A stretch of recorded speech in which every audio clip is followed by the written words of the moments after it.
Wash away my troubles, wash away my pain with the rain in Shambhala. Wash away my sorrow, wash away my shame with the rain in Shambhala.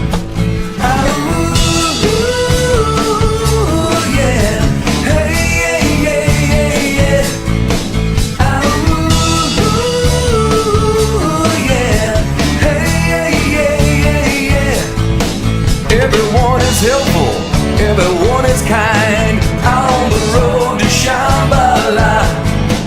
Everyone is lucky, everyone is so kind on the road to Shambhala.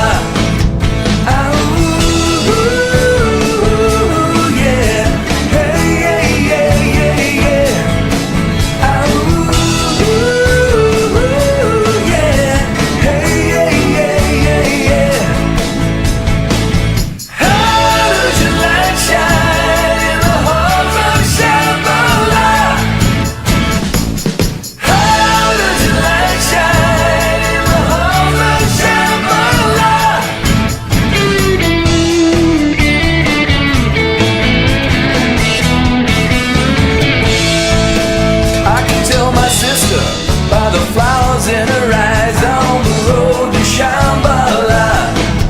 I can tell my brother by the flower in his eyes out on the road to Shambhala.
my troubles, wash away my pain with the rain and Shambhala.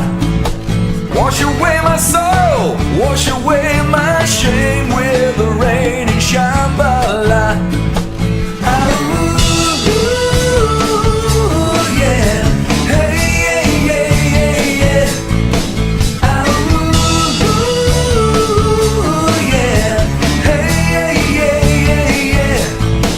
Everyone is helpful, everyone is kind, out on the road to Shambhala. Everyone is lucky, everyone is so kind on the road to Shambhala.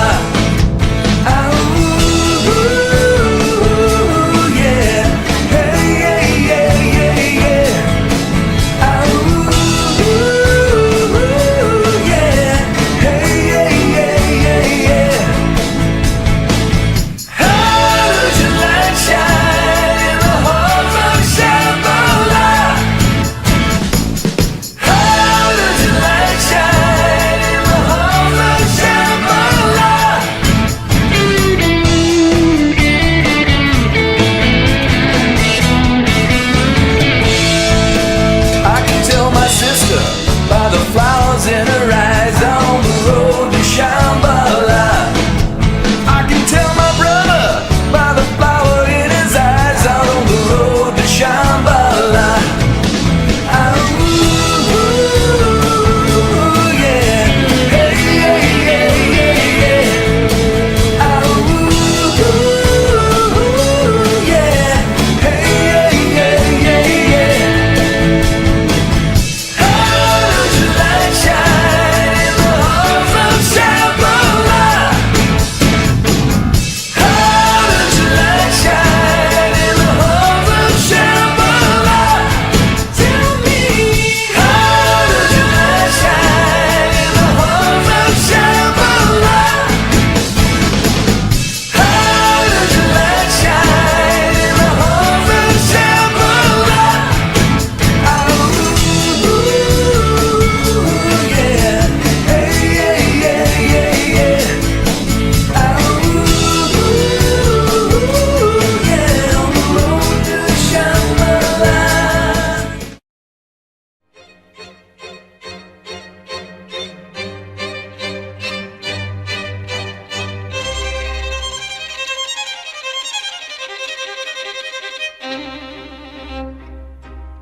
Wash away my troubles, wash away my pain with the rain and Shambhala.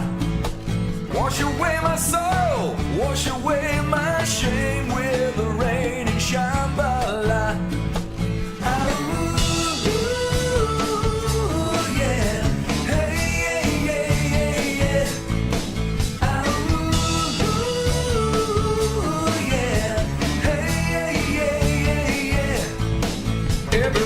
Helpful, everyone is kind, out on the road to Shambhala. Everyone is lucky, everyone is so kind on the road to Shambhala. Ooh, yeah, hey, yeah, yeah, yeah, yeah. Ooh, yeah, hey, yeah, yeah, yeah, yeah. Shine.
go out and get it. Okay, voice chat. I forgot. Okay. You're still running you're still running naked? To paraphrase. Seriously? Boy, that's a grim thought. Don't bring that to mind. Yeah, Ken, thank you, Ken. To paraphrase Steve Martin, I forgot. Oh, no. Well, we don't have any wind tonight, so hopefully, I think the wind caused that last little. And it was just a hiccup. It was only out for like 2 seconds. That's all it takes to kill your computer. Well, I do have a generator here. Go hook up, but you hear that out my window as it's going. All right, can you guys hear us? This thing's got this freaking heart over the bottom right corner of my phone. 5x5. Okay, they can hear us. I'm the same thing. Am I in shore leave? Yeah, well, you've been gone for 2 shows. Slacker. I was here last week. Hey, you want to hear something else, guys? Ken What? hasn't seen the Army chase plane video, so when I mentioned Army Mustangs, he had no idea what I was talking about. Imagine his chagrin. Didn't I tell you, Steve? He's not going to live this down. Oh, by the way, just to get it out of the way, this is 7 p.m. sharp. Godzilla! I'll bet that screwed up your betting pool. And he did it right out of the gate. KLSC wants to know, Max, did a falling iguana knock out your power? You know, that's not completely impossible, but up here, probably be a falling rattlesnake. Or python. Yeah, well, the pythons are mostly Central Florida. I think I told this story before. Now, for those who don't know, real quick, before we get into the model stuff, in Florida, we actually do, and Ken knows this because he's closer to him than I am, we actually do have a very serious problem. I'm not even joking here. We have a serious problem with numerous invasive species, one of which are pythons and anacondas. People would collect them and let them go. Mostly pythons, and they flourished in Florida. They have no natural predators. And you left out one. What? Northerners. Oh, that's a known thing. That's Oh. But the thing is, I actually, being a native Southern, I don't have a problem with the Northerners because they come down here and they spend a lot of money. And that's one of the reasons we don't have a state income tax. So, I'm kind of like, no, it's okay. Come, spend your money, die, go home. It's good. It's a business. It's a thing. Wish they wouldn't meddle in the local politics, but we don't do politics on this channel, so we're not going to go there. Now, except for you, Steve, because you're probably further that way than I am. Or close. But anyway, sorry, guys. We don't do that here. Apologies. Anyway, so the pythons have gotten out of hand. They have... Apparently, they've largely eliminated a great deal of the vermin rodentia in the Everglades. There are a couple of rabbit species that their fear might be extinct, and some small foxes. Now, I know a lot of people think, rats and rabbits are nuisance. Yeah, they are, but they're also important to the echo structure. So, echo, because it keeps repeating I bet itself. you guys didn't think that you'd be tuning into a live stream from National Geographic tonight. I know, National Geographic. No, it's Marlin Perkins and the Wild Kingdom. Who remembers that? Who remembers Marlin? And Jim will jump into the water and grab this strange animal that's making bubbles. I'm like, he's going to come up with his arm in an alligator. He pulls up this giant snapping turtle. I'm kind of like, okay, that had to be staged. Because they literally saw some bubbles go. Jim sees some bubbles coming out of the water. There's a creature down there. Let's see what it is. So Jim, I'm like, no. Oh my God. I was expecting a crocodile tail to come up doing that. Not in Florida. Yeah, Jim was insane. I mean, he was a crocodile hunter before there was a crocodile hunter. Anyway, so if you guys want to have a hoot, there's this attractive lady who hunts pythons for a living. And yes, that is a job in Florida. And she's called what is it, the Python Huntress? And she has a YouTube channel and a website. Or I don't know, YouTube channel. She has a website, Python Huntress. She probably makes more money off that than she does hunting the pythons. But she's the real thing. I mean, you see her running out there, running through the woods. They'll be driving at night when they're out, and they'll be shining a light, and they'll see this little trail, and they learn to spot, that trail is a python, because it's like one long linear bend in the grass, and they'll just go running in the dark after and grab it by the tail. And I'm kind of like, man, I wanted to be a test pilot, and I'll tell you that crap's insane. But Anyway, You can make a good living hunting pythons. yeah, actually you can. And what I You'll love live is, to tell about it. yeah, but the thing is that, well, we haven't lost one of them yet, at least not to a python. God knows what else they grab by mistake. But I mean, she's got a really big truck, so that thing wasn't cheap. So I guess she's making some kind of money. Welcome to Florida, people. Florida man may be a thing, but Florida woman, no, that's something special. That's a keeper. Okay, anyway, so to models. Guys, tonight we got all kinds of cool stuff lined up, and a lot of which was in the intro. But I thought the first thing I'd start off with is some stuff I saw at Hurricane Hobbies. Oh, by the way, if you happen to be out there, Steve, not you, Steve, different Steve from Clearwater. I got a text from Ian. Steve from Clearwater and his wife were at the shop, and they were hoping to bump into me. I must have my phone turned off because by the time I got the text, they'd gone. Steve, I'm sorry I missed you and your wife. I hope to bump into you sometime. And you're down in Clearwater. You're not that far from Ken. Go over. Ken will serve you dinner. I'm always volunteering Ken for stuff. Anyway, so while I was over there, he's gotten some more interesting models that were from, I guess, an estate sale. Mostly airplanes. I thought we would just run over them real quick. Let me put them on top. Florida is Australia light. Florida's Australia. I love that. You guys better be reading the memos. I'm doing the engineer thing here, so I can't. Okay, hold on. Let me go. Okay, well, we'll just start here. All right. This is the Atlantis Talos missile, the Bendix Talos missile.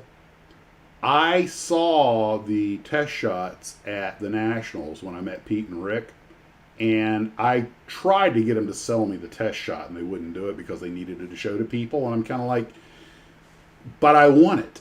I almost bought it right there, but I was like, I have 400 models and 30 in the queue.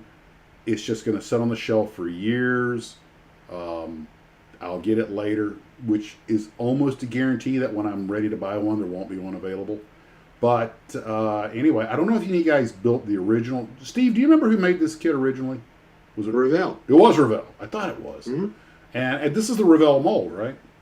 Yeah. Throw Okay. a picture up. Nobody knows what you're talking about. I got the picture up there, Steve. Idea. We're running on a bit of a lag. And by the way, one thing I've learned is everybody gets the picture at a different time. When I pop it up, if I'm looking on the computer, I get in about 6 seconds, but it takes about 20 seconds for it to come over my phone. And just depending on how many routers and servers it goes through before it gets to your computer, you may wait anywhere from 5 to 40 seconds to get these things when I put them up. It's just, it's the interweb. We're not exactly using subspace communications here. But it's a really, and I personally like missiles and rockets, so of course I was very interested in it. And you guys know I have a big rocket farm on top of one of my shelves. Anyway, I will probably get that at some time and build it. But I think it's a cool system. That's a neat kit. And that's one of the brand new ones he just got in. The box has been up just for Yeah, there it is. Okay. You got it? Jesus, Yep. You're running about a 40-second delay then. Then we had Cold. these. It's cold. Yeah, it's called the electrons are slowing down. Yeah, it slows the electrons down. So he got a bunch of profile series airplanes from NPC, a B-29, a B-24, and a B-17G. So I know some people like to collect them. They're old, so because they're the original profile series. They were taped up, so I couldn't inspect them, but I would imagine they're probably good, complete. But there's a chance if you guys want to call Ian, if any of this stuff interests you, Hurricane Hobbies in Jacksonville, Florida. They've got a website, and you can probably make arrangements. Or if push comes to shove, if you happen to think you'd be blowing through Jacksonville, I'm sure he set them aside for you, because Ian is a great guy. And by the way, Steve, to answer your question, I asked him while I was there. Ian and Emily, everything's going great. Good. So Good. this was an interesting one. He picked up quite a few special hobby kits from this thing, and this is the Martin Maryland, which is a fairly uncommon kit and a not terribly well-known airplane. even though it was actually, for its time, actually a pretty good airplane. So if you guys are interested in something like that, and you'll notice behind it is a Ju-88, a Junkers. Now this box art is interesting. It shows, oh gosh, how to put this. The French, you know, were on kind of like both sides, like the Italians on both sides of the war, depending on what period. You had the Vichy French and the Free French and everything else. So here they are. They got American bombers before the war and then German bombers during the war for the Vichy. So here you see this very unusual situation where you've got an American-made Martin Maryland under what I assume are Vichy French markings flying with a French Junkers 88, unless it's post-war. But they've got invasion stripes on, so I don't know. But anyway, kind of an interesting thing. It makes you realize these things are way more nuanced and complicated than we realize. Looks a lot like a B-25. It is. It's close to it. It's sort of before the B-25, but it's kind of in that category for its day. And it was actually a fairly fast airplane. We also have a PZL P-11. Now, a lot of you guys, including myself, have built the 1/72nd scale P-11 from Revell. Also, it came in the Freedom Fighters trio. That's where I got mine. It's on the shelf. But this is 1/48 scale. And this is what the Poles were fighting the Luftwaffe with when the war broke out. Just to give you an idea how brave those guys were, they went up in a fixed gear airplane to fight Messerschmitts. And with some success, as the picture shows. I mean, not a lot, but they had some. I thought about getting this because it would be nice to have one in 1/48 scale, mainly just out of respect for the Polish Air Force.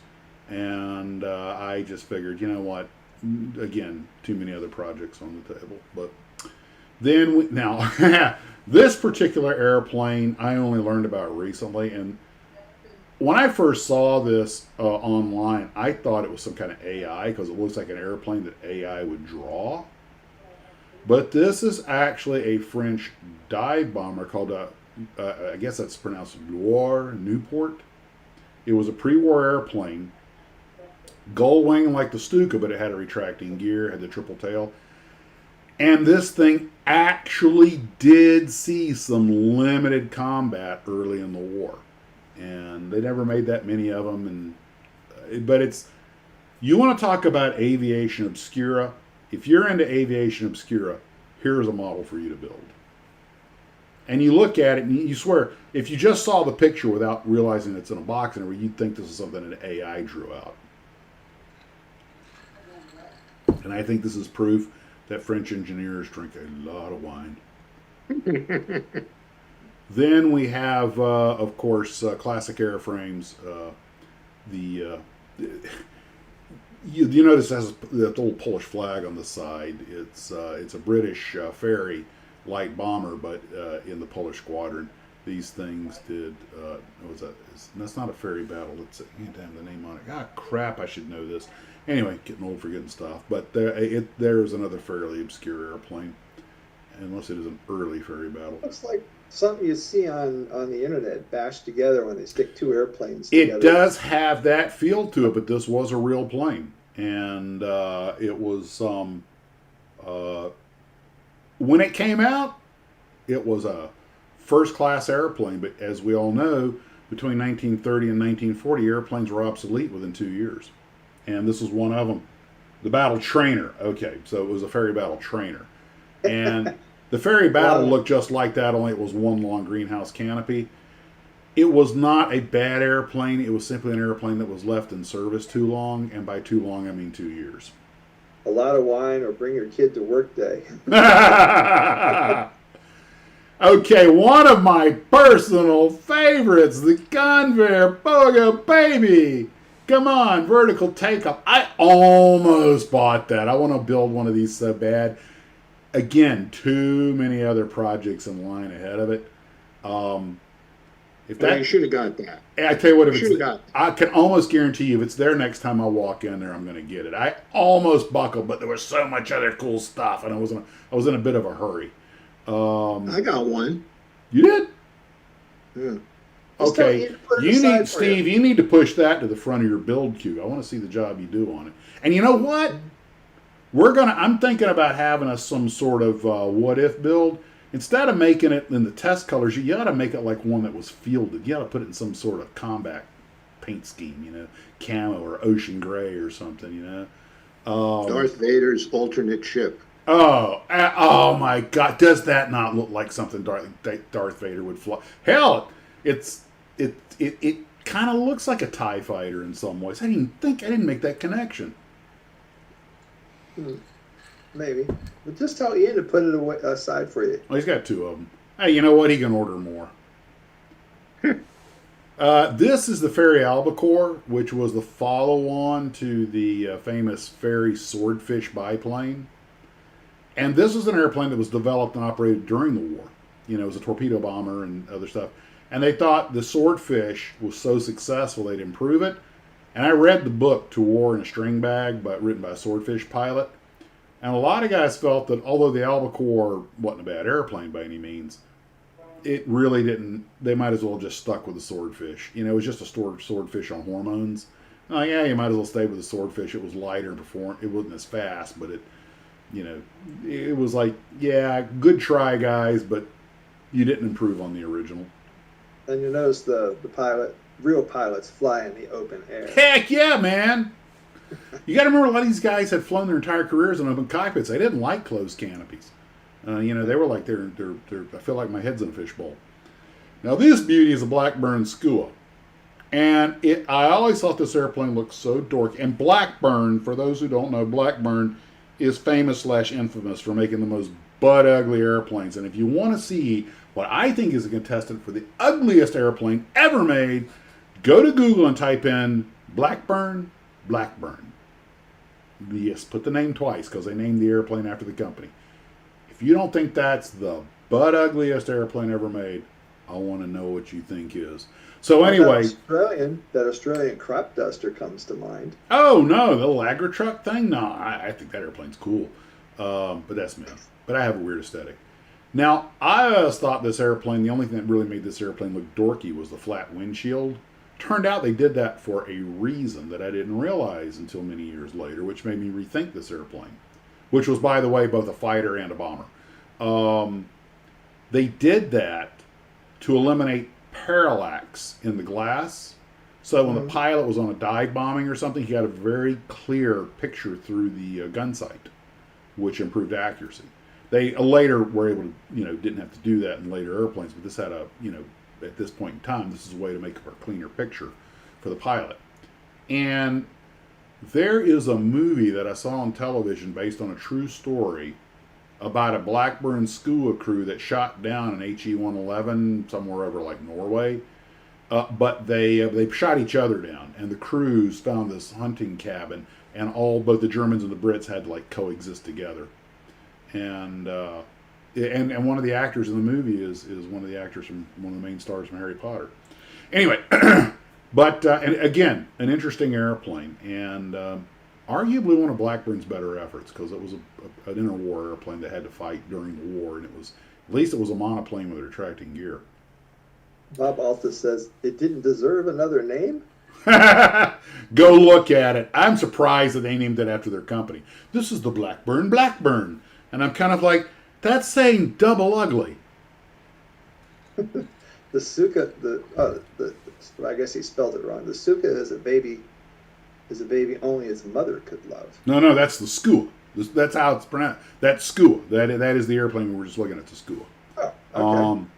And then Super PZL says French interwar aircraft were the ugliest. Well, we just saw that Loire Newport. Tell me that thing wasn't, but that was a fever dream. Now this airplane, the Junkers 188, was based on their famous Junkers 88, but it had, I believe, a pressurized cabin made for higher altitude.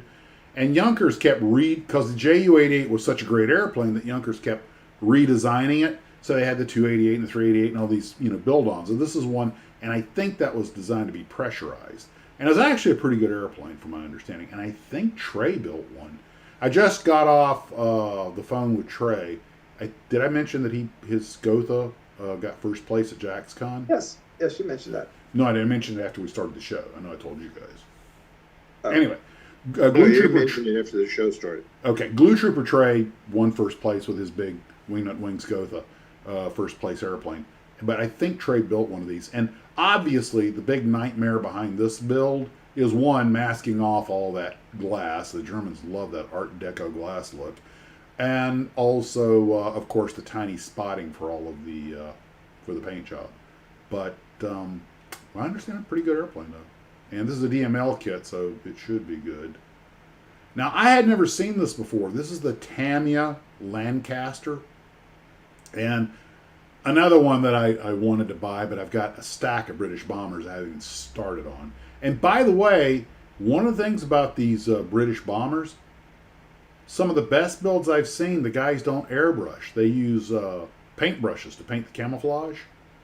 Because apparently the German, on some of these airplanes, the Brits put fairly fine lines on the camouflage pattern, so you can get away with using a brush instead of an airbrush. But I've seen them done that way, and they look really good. It depends on how in the weeds you want to get. But of course, we all know the mighty Lancaster, probably Britain's greatest bomber of the war. And by the way, for those who don't know, the Lancaster was a single pilot airplane. There was no co-pilot.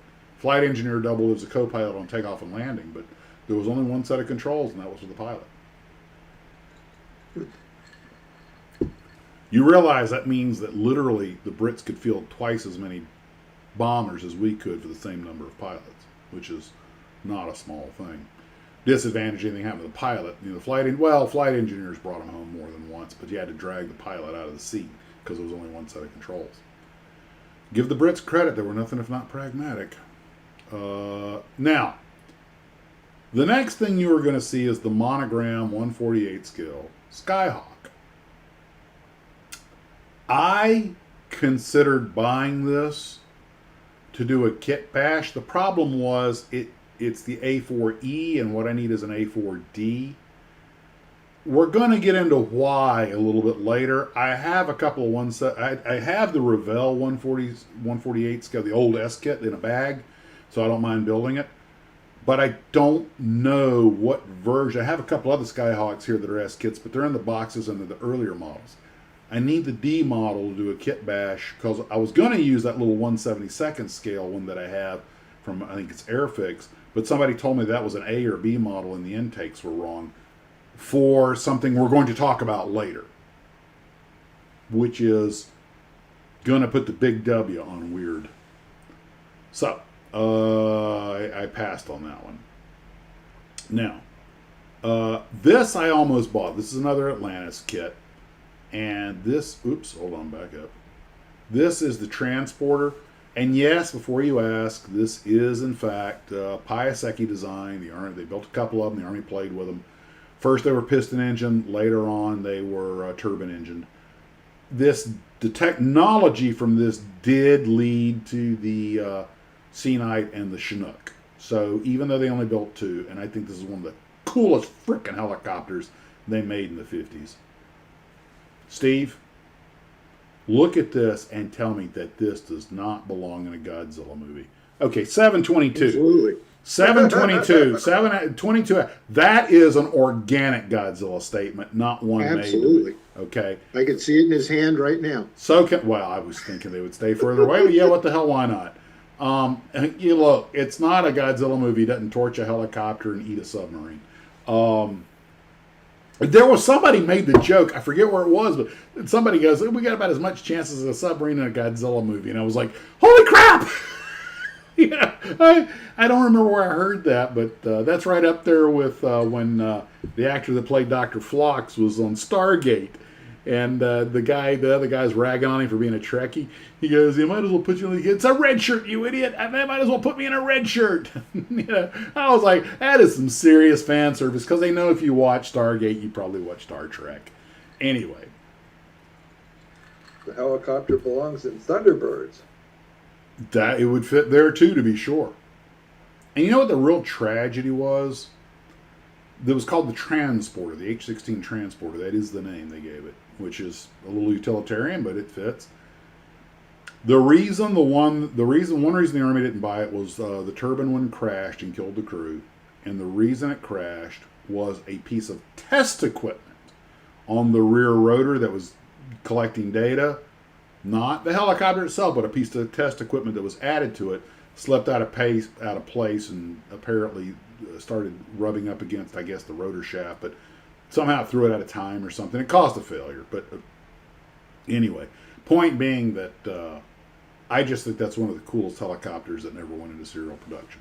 And I almost got it. That was a big hit when it came out in the 50s. Oh, yeah, imagine. Was that It came out in like about 56, I think. Yeah, and that's the helicopter flew in 55, I think. So yeah, that would make sense. And Max. Huh? Paul Adams got some interesting information. What do you got for me? There is no such aircraft as the A4D. They went from A4C to A4E. The original Navy designation pre-1962 was A4D, and they did not want a new A4D getting confused with the original A4D. All I know is the airplane we're going to look at in a little while is an A4D-2N. So it was, well, you know what? And I'm sure Paul's right because he does his research meticulously. So, but we'll get into that in a little while. I don't want a spoiler just yet. Anyway, that and the Pogo are the two that I almost bought. Both Atlantis kits. Guys, go out and buy your Atlantis kit today. You're the first kit on your block to have the whole series. Again, the third kit in line that I almost got was a Ferry Rotodyne because I think this is one of the greatest programs that it didn't get a fair shake, and with modern tech, that could be a viable program today. I have so much to say on this. You've probably heard it before. We won't get into it. That was killed by politics, not by technology. And that is probably second to the CF-105 Aero as planes that could have been developed into something great. Eric over at Celebrating Vintage Model Kits is right. The Aero had no mission because they didn't have a missile system to go in it that was worthy of the airplane. But I could see the Aero as a recon plane, to be sure, and eventually the missile systems would have come along. But new information. Okay. Christopher Jordan says, check your email. I just sent you a model that you need. Paul Adams says, yes, the A4D-2N later became the A4C. Oh, okay. See, there you go. No matter how far down I dig, there's always more digging to do. It's like mining for gold. I'm trying to open my email, but it's running real. Oh, A4D. There we go. Oops. Come on, open. Aha! Okay, there we have it. That's from Lindbergh. All right, I'll have to keep my head on the swivel for one of those.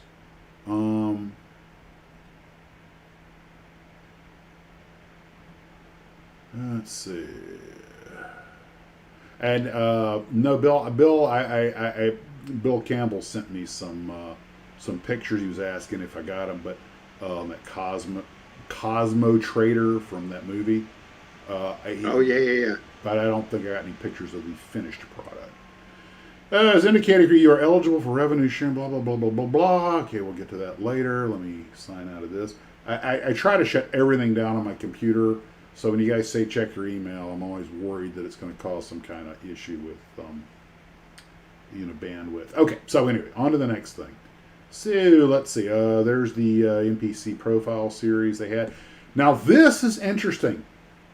This is an old NPC kit, and it's a thick box, and it's packed full. So I think they were trying maybe to save a little money with smaller boxes. But this is the NPC 1/72nd scale B-25, and they remarketed it in post-war markings. Judging by all the red, I'm assuming it's some sort of test program. Excuse me. Yet it still has guns on it, so I don't know what the story is on that. But it's got the red bar in the stripes, so it's clearly post-war. And I have no idea what's going on there, but it looked cool, caught my attention, something different. And to be honest with you, the NPC airplanes aren't really NPC kits, though, are they? They're Airfix, I think, aren't they? Yeah. But still, I just thought that was a rare boxing You know, and I was like, that's cool.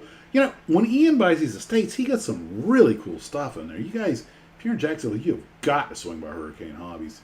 And it's total crapshoot on what'll be on the shelves.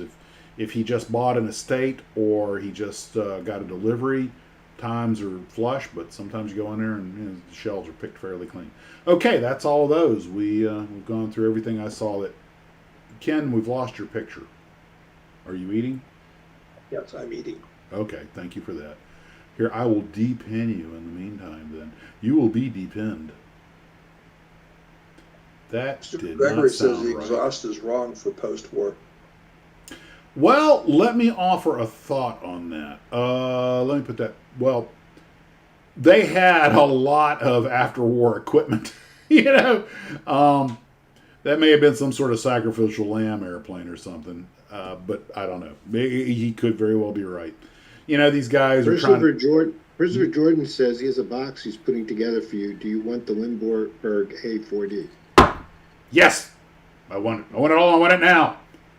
I'm doing my best Jackie from that 70s show. I want it all, Michael, and I want it now. Okay. And thank you very much, Chris. I appreciate that. In fact, you're going to see later on what I'm going to do with the A4D. And that almost sounded wrong. Let's see. Okay. Move this up here. There we go. All right. So next on our little shop of horrors, let me pull this down here. I have this book right here, U.S. Army Aircraft since 1947. This particular edition, Paul has a more recent edition. That one was 1990. But it has been a cornucopia of information. Even though I served in the Army and a fan of aviation, been to the museum multiple times, they had stuff in there I'd never heard of. So we are going to go over a few little oddities. First off, I knew that the long time ago the Army had a couple of Beech 18s for executive transport. And I thought I would look into it, and sure enough, they even had some of the tricycle gear beaches. And by when I say some, I mean like two of them. They Had some King Airs too. what? Had some King Airs too. Oh, that's going to come later. We got that down the road. Oh, okay. Not to worry.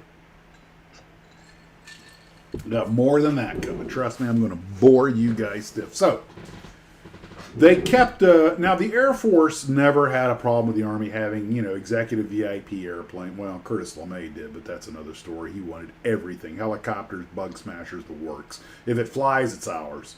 He would have taken paper airplanes. But, I digress. So, the Army got from the Navy a bunch of surplus Beech 18s and turned them into executive transports, put them in that horrific Army olive drab color, but later on put white tops on them. There are no kit models. There's something I got to specify to be clear. You know what? Let me stop the picture for a second. Let me cover something real quick that I'm going to go into nauseating detail in a video that I'm working on. The Army Signal Corps got the first airplanes in the American military back. They got them from the Wright brothers. The Signal Corps was the original Air Force. In 1940, once the Army Air Service and the Army Air Corps had been established, the Air Service became, in World War I, it was the Air Service, and later on it became the Air Corps. It was kind of a military within a military. The Army was here, and the Air Corps was the Army Air Corps. It was under it, but was almost a separate branch of service. In, I forget, it was 1940, it became the Army Air Force. But you had what was called the AGF, Army Ground Forces. So the Air Corps and the Ground Forces were, basically we had two separate armies, all under the Army banner. The Army Ground Forces said, look, we can't keep going to the Air Corps for every Piper Cub we need to spot artillery, or evacuate some wounded soldier, or lay a little phone line. This is too tedious. So they made a deal with the Army Air Corps that the Army Ground Forces could have these little Piper Cubs and Stensons and liaison planes for very specific duties. This is a precursor to the famous 1948 Key West Agreement. Believe it or not, when they split them like that, Army aviation as we know it today for the Army was born. And believe it or not, the home of Army aviation was Fort Sill, Oklahoma, because their first job was artillery spotting, and that's where it's the home of Army artillery. So you have to kind of keep that in mind, because that's where the turf battle between the ground army and the Air Force kind of started-ish. So every time the Army got an airplane after that, the Air Corps, the Air Force, the Army Air Force, and then later the separate branch, the Air Force, took a very wry eye towards, why are you getting fixed-wing airplanes? We're just doing it to move generals and colonels around. Air Force didn't want anything to do with it. The Army would wind up inheriting these airplanes, often from the Navy, who didn't care one way or the other. And they look, hey, Army, we're getting rid of these old Beech 18s. You want them? Yeah, we'll take them. We'll fly our generals around in them. And the Air Force just sort of held their nose and let it happen. There are no decal sets for these airplanes. If you want to make an Army Beech 18, and they had several variants, including 2 tricycle gear models, then you're going to have to basically kit bash, make your own, print your own decals. Maybe you can find them somewhere. But there's 2 basic paint schemes. The solid olive drab with white Army and all of the characters on the tail in yellow, or the green and whites with everything, all the print in black. I've got several Beech 18s. I was planning to do them in commuter airline colors, but I might do this with them. Hard to say. But there you go, if that's what you want to do. Now, the next airplane we're going to cover is known by everybody as a Navy trainer.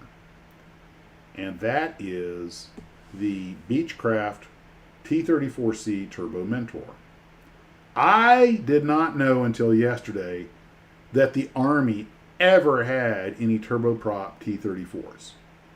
They got 6 of them to replace the old T-28 Trojans they'd been using as chase planes for parachute experimentation, and on occasion helicopter chase planes. I had the good fortune to make contact with a gentleman recently who is currently working at Fort Rucker. He's very familiar with all this. He was there when those things were in service. He was a warrant officer. And he said that the Army kind of preferred the T-28s. They weren't really thrilled with the T-34s, but it's what they could get. Again, they got them from the Navy. And for those who haven't seen it, I did a video on Army chase planes. Yes, the Army had 3 Mustangs and 5 or 6, I think 5 T-28 Trojans that they used. At first, the Mustangs were used for chase planes for the Cheyenne, the Black Hawk, and the Cobras. The T-28s were primarily used for later helicopters, which weren't as fast. Also, the Army uses chase planes for parachute tests. The Army has the 82nd Airborne Division out of Fort Bragg. When they're testing new equipment, they have one of these chase planes go by primarily as a photographic platform. That's why they need the bubble canopy. But apparently they got the Turbo Mentors, and they operated them until like 2016. So, but his opinion was they weren't really that happy with them. But if you happen to notice that the photograph on the right, that airplane actually says Army on the fuselage, not Navy. And this is a photograph. This isn't some AI nonsense. I found a couple of pictures. I'll be talking about them in that video I'm going to do. But the Army did have some T-34 turboprops, which I had no idea they had. In fact, the book here has a picture. I probably should have scanned this, but somewhere in here they have a T-34 being followed by one of the T-28s that it replaced. And let me see what page here.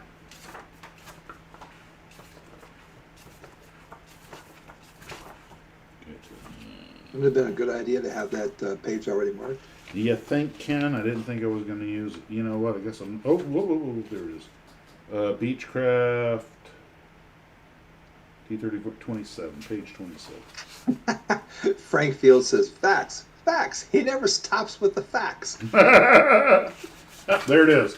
There is the turbine T-34 being chased by the old T-28 that it replaced. that replaced it replaced. Anyway.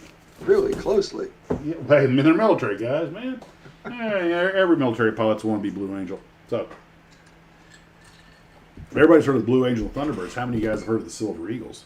That was an Army helicopter demonstration team. So, now, I decided that the next thing I would like to make, put on my shopping list, which led me to something you guys are going to find interesting, unlike the rest of this, was the T-30, the Cochise, all right, T-42.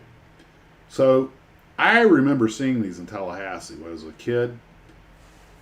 Basically, the Army bought the Beechcraft Baron 55 and made it a trainer, multi-engine trainer. It was for transition training. They bought a bunch of them. I used to see them in Tallahassee all the time. They would stop there for lunch at Jerry's restaurant. Oh my God, the things you remember. And so today I went out on ScaleMates and started looking for, hey, where can I find a kit model of the Beech 55? That's just because there's a restaurant involved in it. You damn Skippy, brother. You know me so well. So, turns out that there is one Baron 55 model on the market, and it only came on the market recently from VFR Models. This is a British company that does 3D resin printing. All right? They are not cheap. This is a $50, $60 kit, which, given what it takes to 3D resin a kit, it's only 1/72 scale. And I'm like, you know what? I am seriously considering ordering one of those. It's not that the Baron had any great impact on the Army. It was just a trainer. It's because it's something that's part of my memory set. I remember seeing them. And that has got to be the Army is consistent with the ugly paint scheme. But you know what? Again, it's, something I remember seeing, so it holds that special place in our hearts for things that were part of our childhood. I had never even heard of VFR model, so I did a wee bit of digging. And mind you, I did all this today, so this is not in depth. But you may recall that many Glue Troopers have commented, and rightfully so, that one aspect of modeling that is not well represented is civilian aircraft, small light planes. Ladies and gentlemen, allow me to introduce you to VFR models of the United Kingdom. This is the first of 2 pages. There's more. They make models of the Air Coupe. Now these are, again, 3D resin printed, and they are not cheap. The Air Coupe, the Grumman American AA5 Tiger, the Mooney M20J. Now I have a Mooney kit here from Minicrafts. Some of these are made.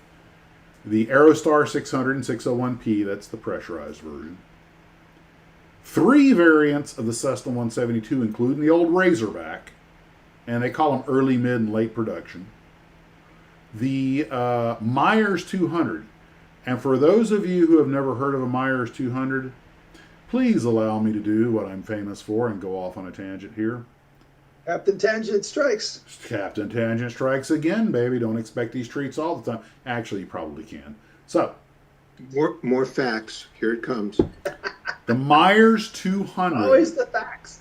Which people sometimes confuse with an Avion because it looks like it. The Myers 200 was designed by a guy named Myers, an aeronautical engineer. It is, and I quote, the strongest general aviation airplane ever made, with the highest performance, the cleanest design, and there has never been a fatality in one. Rockwell bought it from Myers because they didn't know what they were doing. They thought they were going to mass produce them. What they didn't realize was it's basically, you know how race cars have those steel cages they built around the driver? The whole fuselage is built that way. It was not an airplane that lent itself well to mass production. It was virtually hand-built. The ones that exist today are highly coveted. They are fast, and they are safe, and they are strong. If you tried to pull a Myers apart by imposing G-loan, you would probably suck your brain out of your skull before the wings came off. That's the airplane I want. Anyway, and they're also very heavy, so they do not get good fuel efficiency. They also have the Citabria and the Decathlon, the green one and the red one, which, despite the fact that they look very much alike, are very different airplanes. They are based on the same airframe. But a Decathlon has a symmetrical aerobatic airfoil on the wing, which means it's curved on top and bottom, so that it flies as well upside down as it does right side up. And it has to come in a lot faster because it's a less lift, more performance-oriented wing. I know a lot of people go, Decathlon, Citabria, same thing. Oh, no, my good friend. Very much not so. They also have the Baron 58. An airplane that's near and dear to my heart, the Belanca Viking. I flew one with a 300-horse engine. That is about as much speed for the money as you will ever get. That thing did 165 knots true. And I remember when you could buy one for 30 to 50 grand. It is a Belanca. Giuseppe Belanca designed that airplane. It has a wooden wing, so there's no rivets. The only Fabric metal. covered. What? Part of it's fabric covered. The whole rear end from the cockpit back is fabric covered over a metal tube, and the front is regular aluminum. It is a very mixed media airplane. Thing goes like a scalded cat. Doesn't look like it, but it's fast as heck. It's basically a super clean airframe with a big honking motor, and it's the only airplane that's tighter inside than that airplane. Mooney? Huh? Mooney? Mooney, you got it. That, which is upper center. No. I flew in a Mooney once. That is a tight fit. Well, the Mooney does the same thing on 200 horsepower that the Belanca does on 300 horsepower, but the Belanca lets you breathe. Then we got the Cessna 150 and 152 and the Cessna 206. So that's an excellent line of civilian aircraft. I've flown about half of those. Love every one of them. You know, people, what's your favorite airplane? I just sit there and drool on my coffee because I can't make my mind up. Then, Buy them all. What the heck? there you go, baby. Fly them all every day. Then we have more airplanes from them. We have the Rockwell Commander. Now, the Rockwell Commander, I know guys that own them. They had the 112 and the 114. The 112 was definitely underpowered. The 114 was an improvement, but both of them are considered by a lot of people to be underpowered. Rockwell, when they made that airplane, they wanted a fast, comfortable airplane. It has a 42-inch wide cabin. It is the most comfortable light plane in its class you will ever sit in. But I got a chance to sit in one at an air show one time that had flown around during the air show. And yeah, that was a huge cabin in that thing. I love that plane. It is. The problem the plane has... No. Let me rephrase. Not the problem the plane has. The sacrifice that is made for that comfort is that it eats a lot of runway and it isn't particularly fast. Okay? Right. And not terribly fuel efficient. That's right. There's always a compromise. And if you smoke a motor in that thing, you're coming down like a homesick manhole cover. To the right of it is the other comfortable general aviation airplane, the Cicada TB9. They made the Tobago, the Trinidad, and there's another one named after the islands. The Trinidad, which I think is the TB20. This is the fixed-geared model. The Tampico. Yeah. The trainer was the Tampico. The nice one was this one, the Tobago. And the other one that had the retractable gear was the Trinidad. Very sought-after aircraft. Excellent airplanes. Very comfortable. Gull doors. They open up like a Mercedes. Have gull wing doors on both sides. Yeah, like the Mercedes. Very nice airplanes. God-awful expensive, but beautiful airplanes. Then we have the Beagle Pup, which is a British airplane, a trainer primarily. Also, my understanding, a very nice airplane, fully aerobatic. If you go middle left, we've got the Piper PA-20 Pacer. That was the forerunner to the Tri-Pacer, which is below it. They literally turned the gear around and put a nose wheel on it to make the Tri-Pacer. It's called the Flying Milk Stool. It is the complete opposite of the Commander and the Cicada.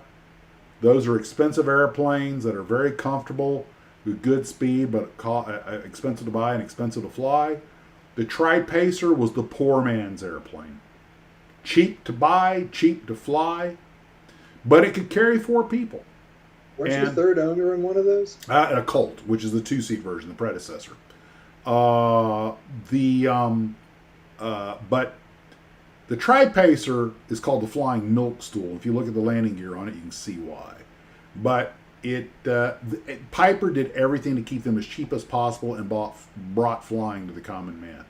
Not, as far as I'm concerned, an honorable endeavor that put a lot of guys in airplanes that otherwise couldn't afford them. So kudos. Then Ken, your favorite in the dead center, the Archer. You know, the 161, 181, and 236, the Piper Cherokee, the Archer, and the Dakota, all on the same PA-28 airframe with different engines.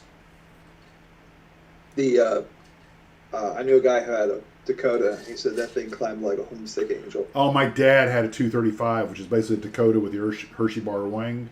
It's their answer to the Cessna 182. It is a great airplane. In fact, Ken, why don't you tell one of your stories while I take a momentary break to alleviate myself of certain pressures that need to be dealt with? About the Saratoga? No. About the. You're a big fan of the Archer. Tell them why. Big fan of the Archer. Dude, all you do is talk about the Archer. Oh, I want an Archer. It wasn't an Archer. Well, I didn't fly an Archer. I flew the Warrior, which is the fixed gear version. But I thought you said you flew an Archer and that you really liked it. That was your favorite. I was in the back seat. Okay, tell the story anyway. Hurry up before he needs to get a Which bottle. story? I'm not sure which one you're talking about. Pick Pick one one. up. Be a grown up. Oh, the Dakota. Oh. Yeah, many years ago when I was doing some programming for this small box manufacturing plant, they had an office in, what was the name of that place? Somewhere south of Pittsburgh. I'll think of the name of it in a second. And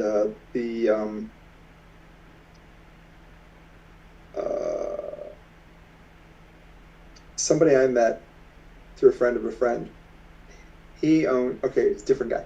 He owned several, I think like 20 some odd different retail stores. And I was trying to talk him into buying point of sale systems from me. This is back before I wrote one. And Max and I flew up in an anemic 172. It was the 150 horsepower version.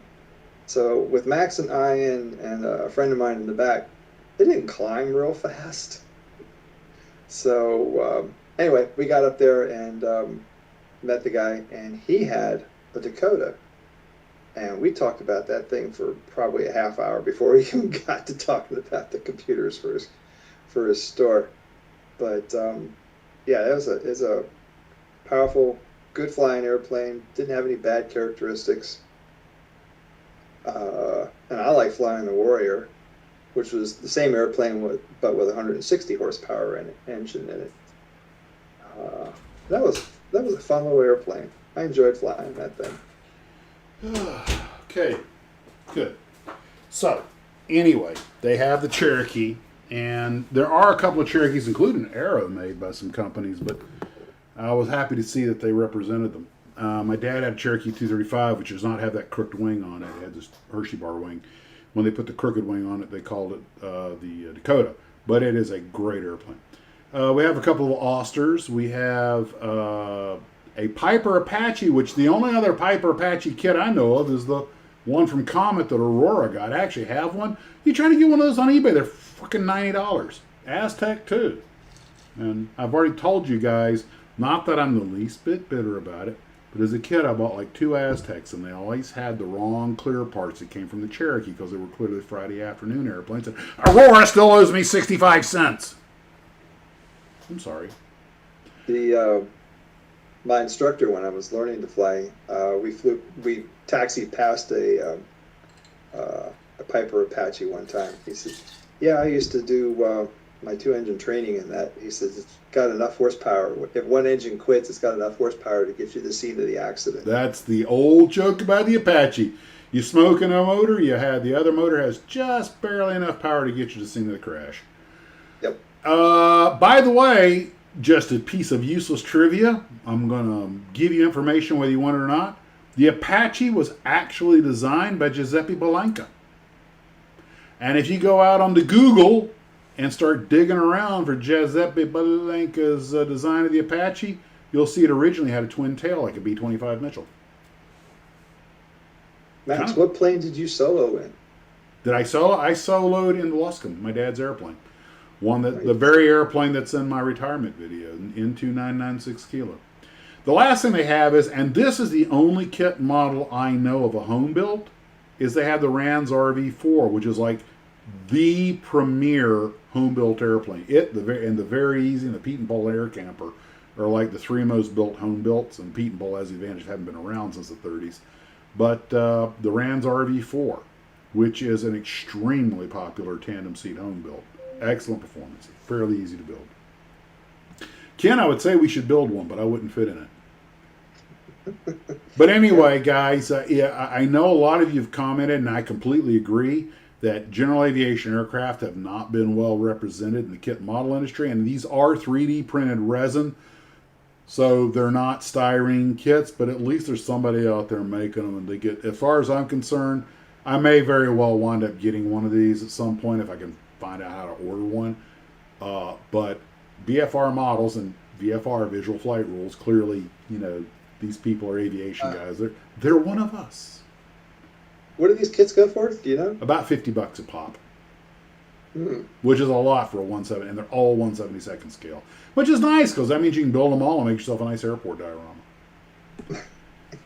All right, and on to the very next thing. Now we are going to get into some other unusual. These are resin kits also, but I don't know if they're 3D printed or made from molds. They're from Latvia, from a company called Krakow Models. And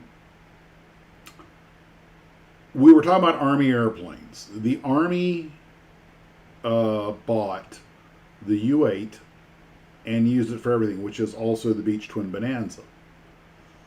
Army designation U-8, RU-8D, means it's one of the, they call it the Seminole. That means it is a reconnaissance model. They use the airplane platform for everything else. I talked about in one of my videos how when they bought the Queen Air, which is a different airplane, they also called it the U-8 because from the Army's point of view, the Queen Air, which is a cabin class airplane, where you go up through an air stair door in the back to get in, they said, yeah, but it's built. It uses the wings and engines and tail and landing gear from the twin bow. This is a upper left twin Bonanza, and it has nothing to do with the Bonanza. That's strictly in name. The Bonanza is the famous fork-tailed Doctor Killer, the butterfly-tailed light plane. They call this the twin Bonanza. It has not one component, screw, nut, bolt, or rivet from a Bonanza. They just gave that as a marketing tool called the Twin Bonanza. The Army loved it, bought it. It is an impressive airplane in many ways. High lift wing, not that fast and certainly not fuel efficient, but God, if you can squeeze the door shut, it'll fly. And then Beechcraft got the bright idea, hey, this thing's so powerful, has such a high lift wing, let's slap a cabin class fuselage on it and call it the Queen Air. And the Army bought that too. And they also called it the U-8 because their attitude was, same wing, same tail, same engine, same landing gear, same plane. Which is so un-Army because they love to designate stuff with all of these letters and names and nomenclatures. In this case, they made an exception. I guess nobody cared about those small light aircraft. Well, I'm not sure that didn't have something to do with funding. You can have more of these airplanes, but we're not investing in a new type. Oh, let's give it the same name. We've talked about this recently. Well, let's just give it the same name for a different airplane. Whatever. Back in my early days of programming, and my very first programming job that I had back in the dinosaurs still roamed the earth, I was working on this computer, but it was from HP, but it was not called a computer. It was called an electronic calculator. That way they didn't have to get funding for a computer. I just need a calculator. Oh, okay. Exactly. Yep. Been there, done that. Now, one thing about this is I have no idea how good these kits are. I've never seen one in person. I'm just glad they make this stuff. The lower left is the Aero Commander. The Army had a lot of Aero Commanders. And I knew an Army aviator, Lieutenant Colonel Collette, who had a friend, an acquaintance, killed in one. He did not like that airplane. You got to hear this. Mm-hmm. Super PCL says, I need to find a model of the PZL M28 Skytruck, the world's only jet-powered biplane. I know the very airplane he's talking about. That has got to be one weird-looking airplane. It is. What was the name of it again? Skytruck. PZL M28. Hold on. I'm on. Yep, that's no. Oh, wait a minute. No, that's not it. M28 Skytruck is a high wing. It's not a biplane. Is he talking about the agricultural plane? I just told you what he said. No, the M28's a high wing airplane like the Letop. There it is. PZL. M15 Belphegor. Yep, that's the plane I was thinking of. It's a crop duster. It's a jet-powered crop duster.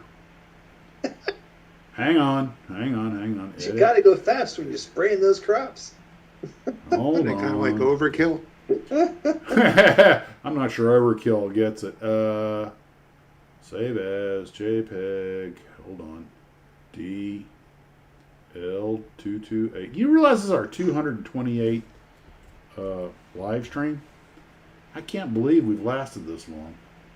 God bless you guys, all of you, for coming in and joining in. People keep showing up. God Go bless them. figure. Okay, image. And it's the only pure jet biplane because they made a turboprop version of the AgCat, the TurboCat. So it's a jet engine, but it's turning a propeller. So anyway, here is the M15 Belphegor. And yes, it is a jet-powered biplane crop duster. And brother, if that does not peg out the weird meter, I don't know. You must think Elvira is mainstream. Well, I guess Elvira kind of is mainstream, but you know what I mean. Holy cow. Yeah, baby. I actually, when I was writing a script, for a sci-fi movie, I actually had this airplane in mind to use in it because I was like, This looks like something out of Thunderbirds. yeah, Like the top would break off and be a separate, like a bomb. I could see the bottom breaking away as a glide bomb. Yeah. Oh. It's something that Brain would have invented. Yeah. But he is as Super PCL is absolutely right, and it is. Here's the irony. I actually read up on this plane some years ago, and if memory serves me right, you guys can go Google it and call the interweb. But as I recall, the reason it fell out of favor wasn't that it didn't do the job well. It actually did. It drank too much fuel. It wasn't cost effective. Jets tend to do that. Yeah, especially down Especially there. old ones. Tommy Anderson says with the right livery, it could be steampunk. Tommy Anderson, that guy. Thank you, Tommy. That's actually pretty cool. That's a good idea. Adam says, this is so much fun. Best way to spend a Sunday. Well, it's Saturday Not here, Sunday. but okay. Yeah, he's down in New Zealand, man. So you know they're. That's right. He's probably across the date line. Yeah, the datum line. So And Tom Fox says, looks like a French interwar taco truck. oh God, I really wish I had more whiskey right now, but I'm bone dry. Stu Gregory says, looks French.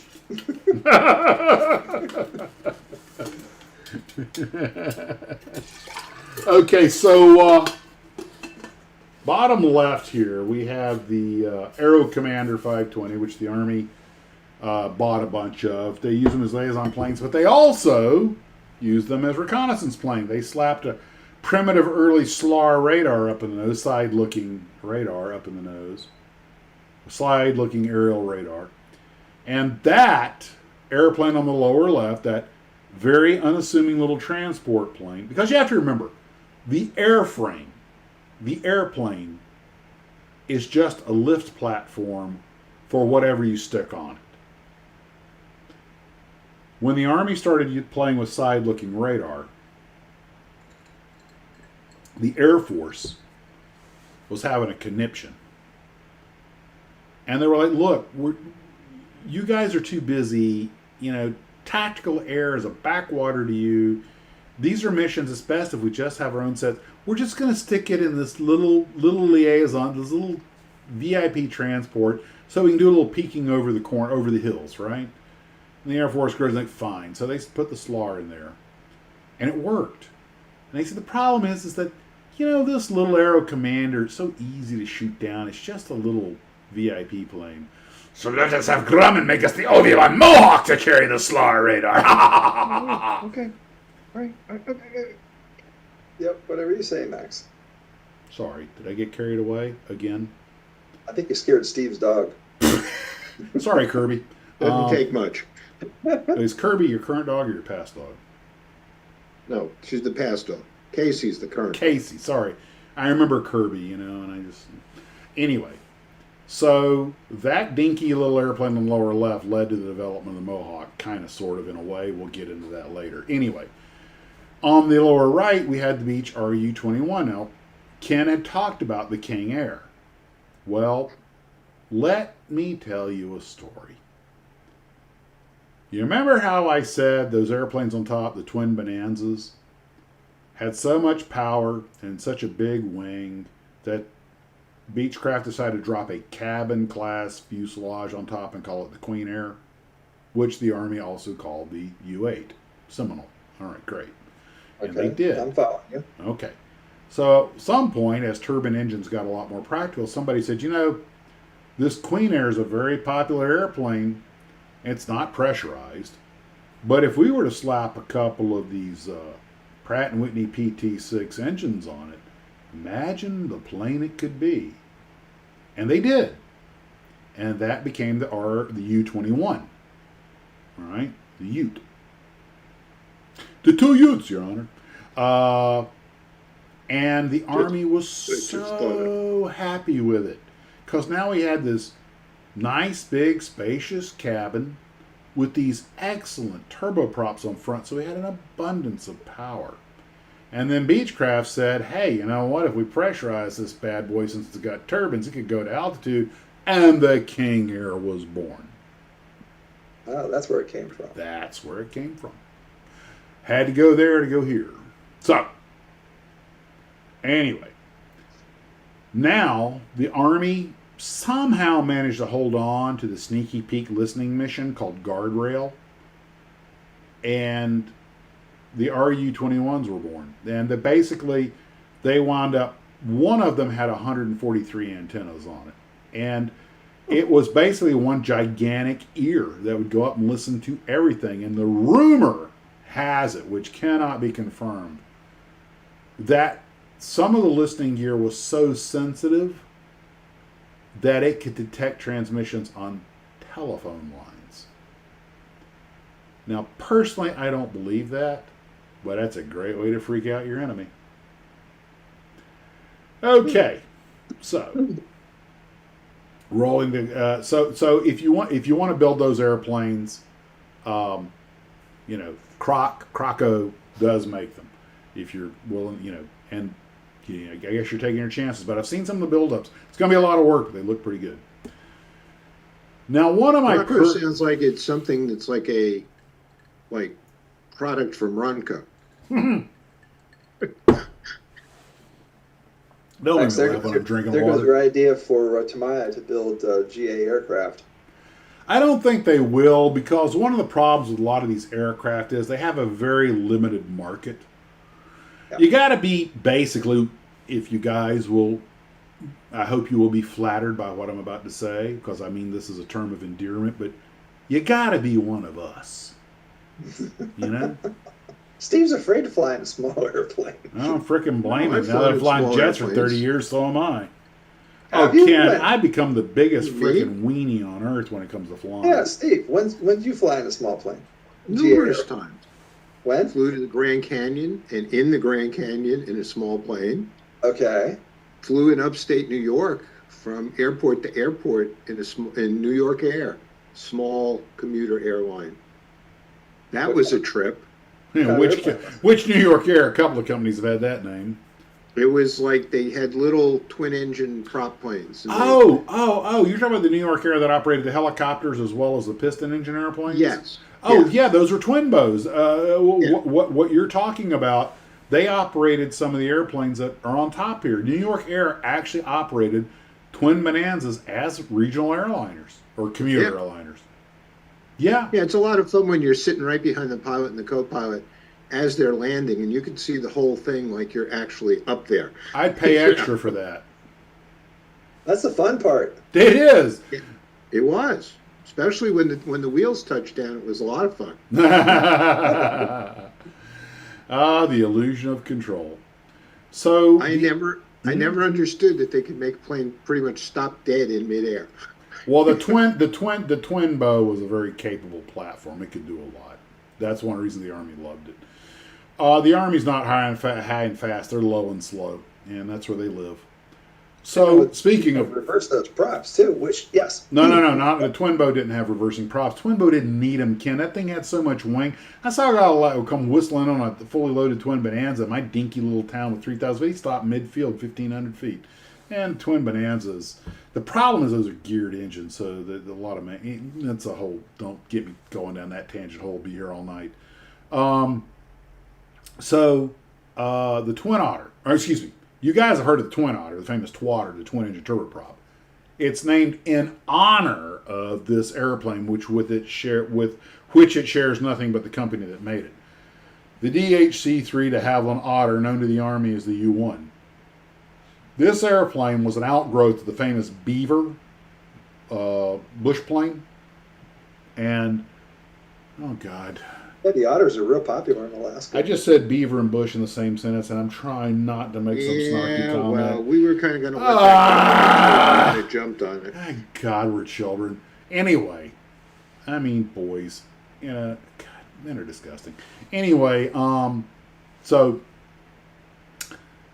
this airplane was an outgrowth of the famous de Havilland Beaver airplane. And they said, hey, the Beaver's big. No matter how they say it. It's only getting worse. The Beaver is such a good airplane. What if we made an enlarged version of it? Focus, Max. Focus. Come on. You can do it. I am fighting back. Pull through it. So many snarky comments right now. Pull through it. Come on. If you keep this up, I'm going to have to start telling jokes soon. Let's call this the Big Beaver. A hairy situation. Oh, God. Super PCL saying, where's Slougo when he's needed? Yeah, really, Yeah. where are you, Yeah. dadgummit? Anyway. So, anyway, the Otter was a great airplane. Otter is fine. There's nothing wrong with Otter. Right? Just the beaver you got to worry about. And before long, we're going to be calling Big Beavers Otters. Yeah, I can see the note from YouTube right now. Yeah, if the screen cuts out, guys, you'll know what happened. There's a YouTube monitor right now going, say it. I got my finger on the button. I'm waiting for Monica to come through the door at any second now. Kill was saying, but otters aren't interested in beavers. Here at Possum Lodge. Yes, these were Canadian bush planes. Here we go. It's nothing like Canadian. Yeah, Edward Bender says, Sarah, please type in something quick. Okay, I've completely lost it. Yeah, we might be ending early tonight, guys. God. Actually, otters are small versions of bears. Boy, Yeah, unfortunately, there's an analogy. She did that too. William Kirchmeier says, This has not gone the way I intended when I was making these slides. a beaver in the hangar is worth two in the bush.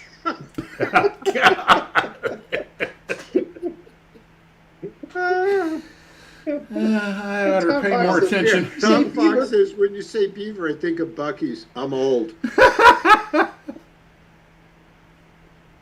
Yeah, Cass Williams says, I think Sarah Jane's just tapping her fingers next to the keyboard. Sarah Jane is probably sitting there going, they're children. No matter how old they get, they're just children. And you know what? You're right. And Fran says, and when you find yourself in a hole, stop digging. Okay. I'll get my breath back.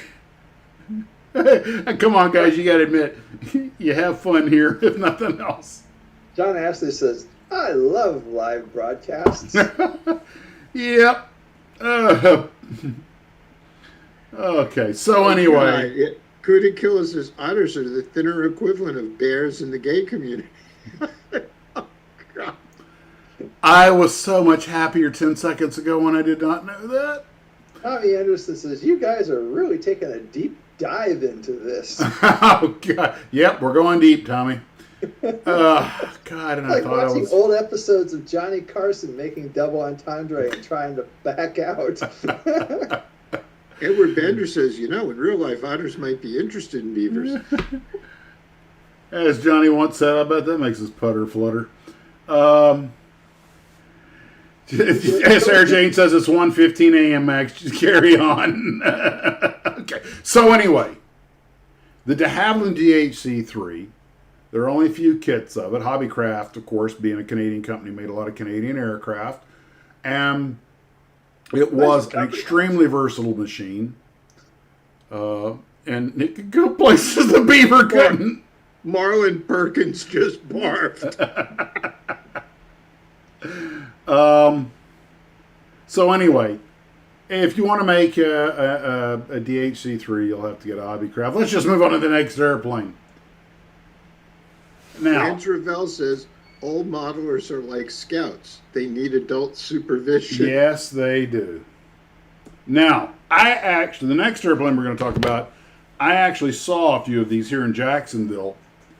The Army, this is a short CH-23A, which is a short 330. The Army used the 23B model. They only had about 9 of them, I think, because this airplane, the Air Force allowed the Army to have it because it was not a tactical aircraft. It had a very specific mission. It did parts distribution for helicopter parts. So this thing would fly around to various bases with rotor blades and engines and nuts and bolts, and all it did, and it also moved people around, mechanics. Regrettably, there is sadly a very dark chapter in the history of this particular type of airplane. I remember reading the report I think I heard about it on the radio, and I remember reading an accident report later. The Army, being very utilitarian, did not give this airplane particularly great amount of onboard equipment, and I don't know if it had weather radar or not. But one of these things with I think 9 people on board was trying to make its way back to Virginia and flew into a thunderstorm and came apart, and they lost everyone on board. But it's called the Sherpa, at least in the Air Force, and the Army operated them for many years as a replacement to their previous little cargo planes. But no one makes a model of the Army Sherpa. You have to get an Air Force one and find some Army decals for it. This airplane was replaced by an airplane called the Spartan, which is actually an Italian-built airplane by Alenia. This looks like a flying box. That's what it is. The short 330s and 360s were, I call them winged Winnebagos. That's exactly what they were. They were designed for the short haul. TWA used to fly these regionally. Yeah, and TWA also used the Casas, which had a fixed gear. This has a retractable gear that goes up in that little pod. These things are still flying freight in Puerto Rico. I saw them every day down in Puerto Rico. The company Night Cargo, I believe is the name of it, flew every version of the short you could think of. And because they were flying boxes, speed was not essential. And they lost one of the American Eagle lost one of these going into that place on western Puerto Rico. I forget the name offhand. And Night Air Cargo, I think is the name of the company. They lost one going into St. Thomas, I think it was, or St. Croix, or maybe it was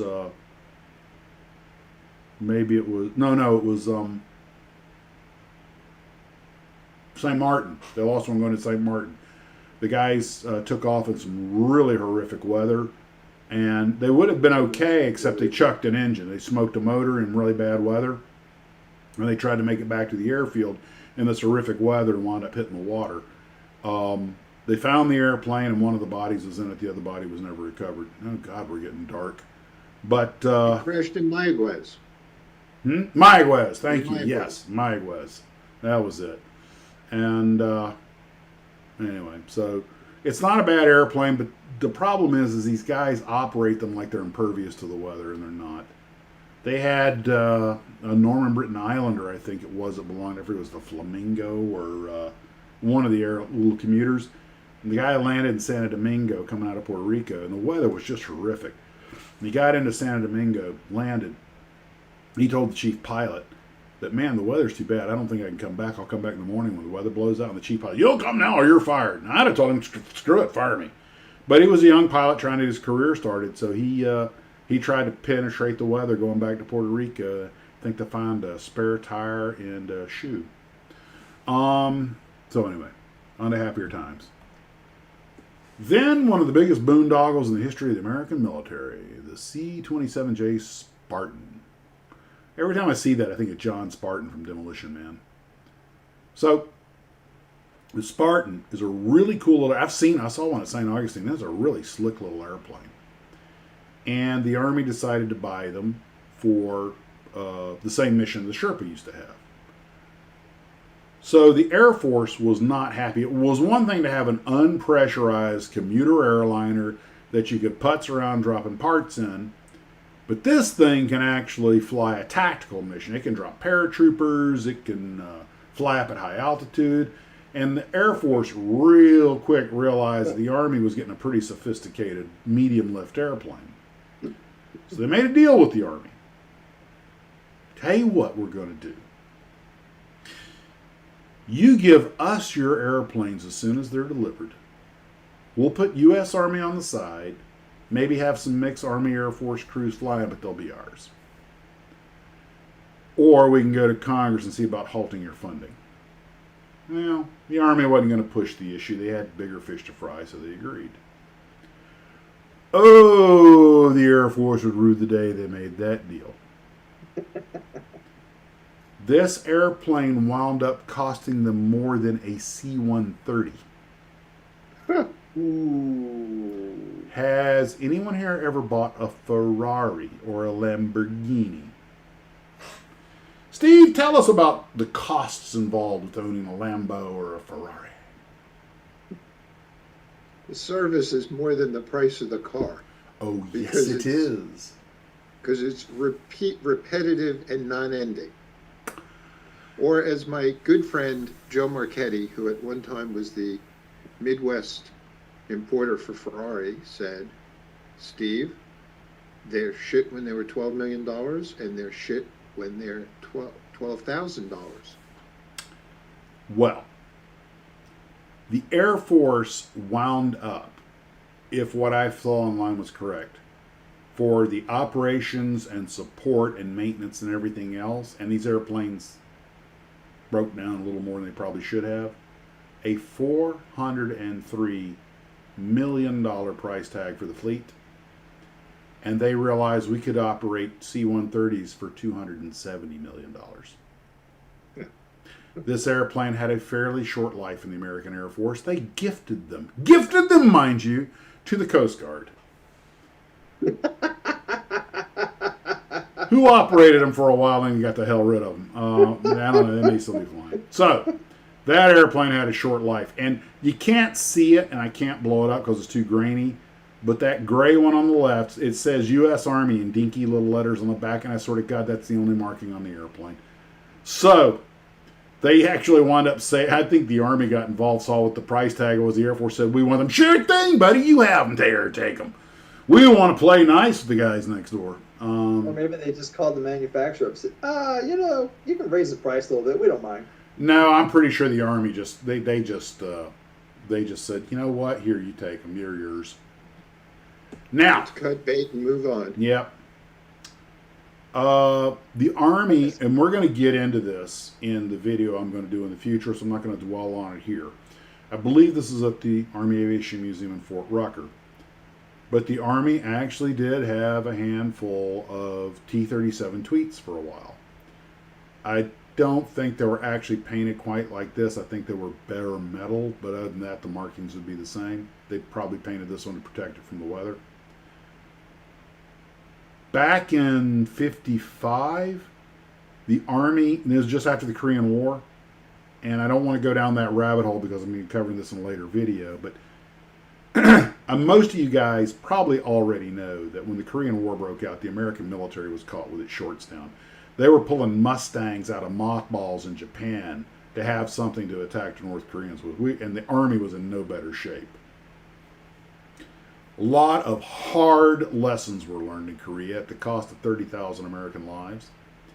And the Army didn't want that crap to happen again. So they decided, screw the Air Force, we need our own combat close air support, or CAS. And the Air Force is like, no, that's our job. And in 57, I think it was, in 55 or 56, they went to Cessna and said, hey, you know this little jet trainer you're making for the Air Force? We want 10 of them for us to play with as forward observer aircraft because our little Cessna bird dogs are too easy to shoot down. The Air Force had kittens when the Army said they wanted jets. If you were, the intro video kind of tells the story that I did, and I'll play it on the outro. It's a very abbreviated version, but basically, the Air Force is like, there's no way we're letting you have jets, Key West Agreement of 1948, yada, yada, yada, blah, blah, blah. The Army said, screw you. The Secretary of the Air Force is like, you can't have jets. The General running the Army said, I don't work for you. The Secretary of Defense had to get involved. I mean, the Secretary of Defense had to jump in between them, basically. And he basically said, look, let the Army borrow some of your jets. That way they're your airplanes. You control them. But the Army can test this mission and see if it works. And I'll go into detail that later. And then the Air Force said, we need 10. The Army said, you get 2. The Air Force said, the Army said, we need 10. The Air Force said, I'll let you have 2. General Twining said, or Twining said, you can have 2 to test. And the Army was like, screw it, we're just going to go buy 10. The Air Force said, fine, you can borrow 3 for a year. And the Army generals were afraid if they kept pushing the issue, they might lose the whole program. So they took the 3, and with a possibility to extend another year. And they milked the crap out of it. And but then, well, the airplanes went back to the Air Force at the end of 2 years. So the Army, but the Army did have them in Army markings with Army pilots for 2 years. And after about 18 months, they kind of milked everything they needed out of them. They just weren't going to give them back early and find something else to do with them. And anyway, so we'll get into that detail in that video. But the Army did run tweets for a while. There are no models of the Army tweet. If you want to, and here's the other problem: the Army had the early models, not the Bs but the As. So if you can find a kit model of a T-37A, painted all aluminum, put Army on the nose, and U.S. Army on the nose, then you can kit bash one. Well, I don't know if they call it kit bash, re-decal one. But this is general. That is a picture of the 3 Army T-37 tweets, very basic markings, and you will see General Easterbrook. He was a brigadier at the time. He went on to get more stars later. He was the head of Army Aviation. I think this picture was taken at Fort Rucker in 57. The Army was supposed to get him in like 55 or 56, but they kept getting delayed. Gosh, what are the odds? But this is the christening of the first Army jet airplane ever.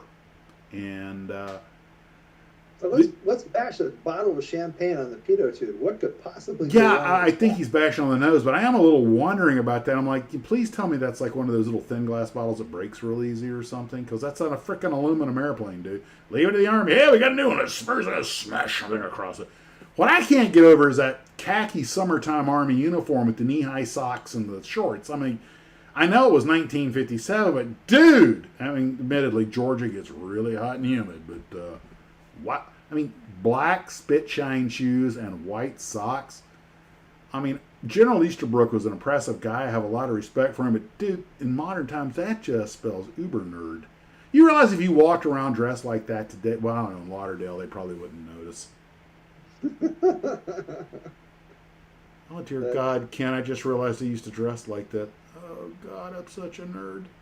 Anyway. But you don't now. Air Force. Monica dresses him. That's right. Dude, I'm wearing white socks and Crocs as we speak. Yeah, Monica takes one look at me, and she tries the old, you're going out like that. And I'm like, yeah, why? And she's like, wow, the whole subtle thing doesn't work with you. Change clothes! But what the Air Force was really worried about, more than anything else, though, what they were worried about. Oh, hold on, I got this right. What they were worried about was something like this. Max, there was indeed an Army dress shorts uniform for about 3 or 4 years. I have no doubt. Black shoes. What the Army was. What? Frank Field says it looks like the Indian Army. Well, it gets just as hot and humid. What the Air Force was worried about was the Army getting something like this. Okay, they were really, really, really concerned that the Army wasn't going to encroach on the close air support mission. And make no mistake, given the Army the opportunity, they would have. Which brings us to what we're going to talk about next. Okay? And trust me, you thought it was weird before? Allow me to introduce you to the only one of the only two Navy A4D 2N Skyhawks to ever have dual main wheel trucks. No. Let me explain. Or as Inigo Montoya would say, there's no time. I sum up. You will notice on this airplane that and this is a real photo that has been enlarged, so AI enhanced it a little bit, but it is a real photo. You will notice on this airplane that just in front of the landing gears are these large cuffed areas that are opened up. This was done by Douglas at the factory.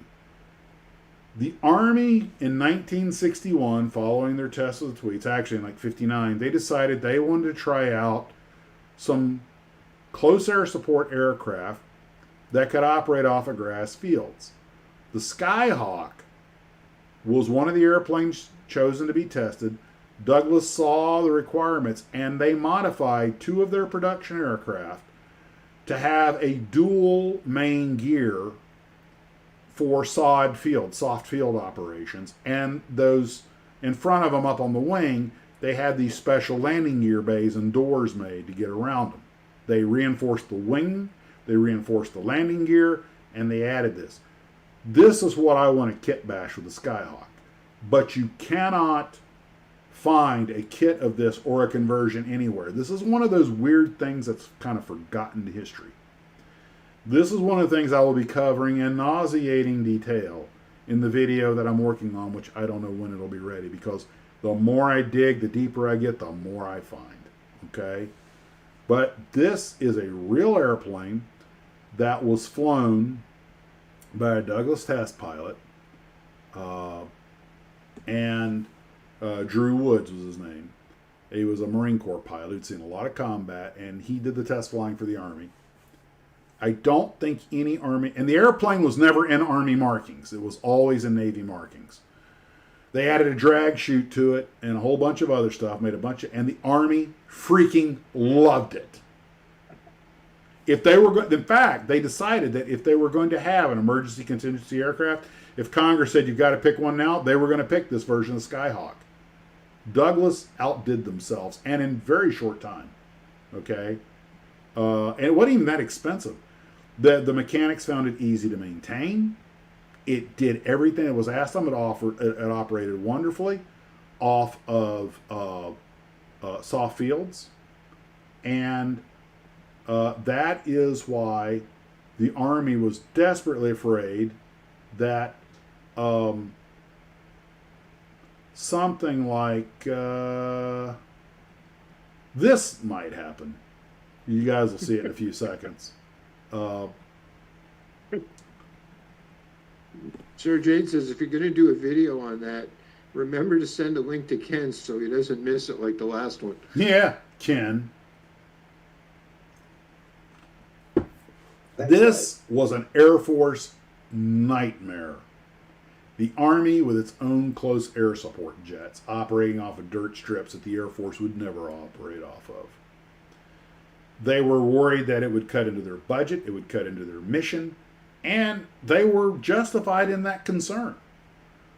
And they also knew the Army would be willing to do things with jets the Air Force simply wasn't willing to do, like operate them off of dirt strips.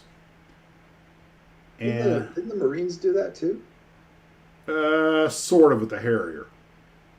But that was a whole nother chapter. And I thought, you know what? I created this name. the A4D NT, T for terrain. N for not Air Force, and T for terrain. I just made up the name, but I called it the Mud Hen, which I know is the name of the F-15, the nickname of the F-15E Strike Eagle. They call it the Mud Hen. But I was like, that's a name the Army might have given it. But as much as the Air Force was freaked out by the possibility of that, they're even more freaked out that that could lead to something like the Army getting its hands on real, genuine, high-performance frontline combat aircraft. Since the Air Force didn't buy the F-107, who's to say that the Army might not? You know, I mean, it was a ground attack airplane. It's a And big airplane. it would probably been too expensive for the Army budget.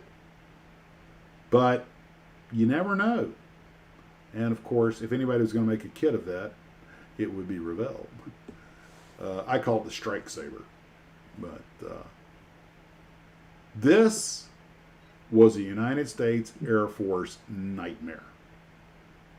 And Well, if the Air Force had been a little bit more accommodating, maybe they wouldn't have had to worry so much. yes, Ken, because the services were known for being so accommodating back in the day. Make no mistake, you ever hear the revolt of the admirals? Trust me, the services were always fighting each other for appropriations and mission and everything else. In 1961, the Army finally had its big trial. And of all the airplanes, they tested 3 aircraft. And this is what the video is going to be about. The airplanes were all did very well, by the way. The Army actually liked them all. They were very happy with them. The first one of them, they brought 2 of these Fiat G91s from that belonged to the Luftwaffe. They were Dornier Fiat. I think these were actually made in Germany, but it was an Italian, well, it was a European design. They brought 2 of them, and they brought an Italian test pilot over, who sadly was killed during the test, which put a damper on the whole thing. But and the Italians marked them up in Army colors. I mean, that's the Luftwaffe paint scheme. They just put the orange and slapped Army on there as a way to sort of, as a promotional thing. The Army was very impressed with the Fiat because the Fiat was designed to operate off of rough fields. It was supposed to be the little strike aircraft that the enemy couldn't get to by bombing airports because it operated out of farm fields and stuff like that. It had a drag chute and all that stuff. Only we put American 50 calibers in it, if I'm not mistaken. The machine guns were 50 cals, I believe. But the Air Forces, the Army was very impressed with it. Easy to maintain, just like the Skyhawk, easy to maintain. And it did everything they asked. It had a drag chute, good short field performance. It just was a good little airplane, and they were very happy with it. Well, a lot of people don't know that just about this time in 1961, Northrop had come up with the N-156, which would later become the Freedom Fighter, and the Air Force showed no interest. So, by the way, there's another thing the Army was terrified of. The idea, somebody was making a model, like it probably Topping or Precision Models, was making a model of the Skyhawk in Army colors as a promotional. And I can tell you that that caused no small amount of Army heartburn. But, okay.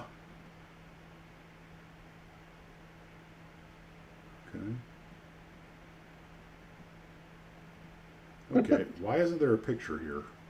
JM says, I always thought the G91 looked cool, but that thing had no range. Nope, it was definitely an up-close and personal airplane. Where is Sarah my, Jane says, just don't leave the Fiat out in the rain. Just saying. Where's my bloody picture of the... Okay, let me go find it. I'm missing a picture. I must have made a mistake when I put this together. Hang on real quick.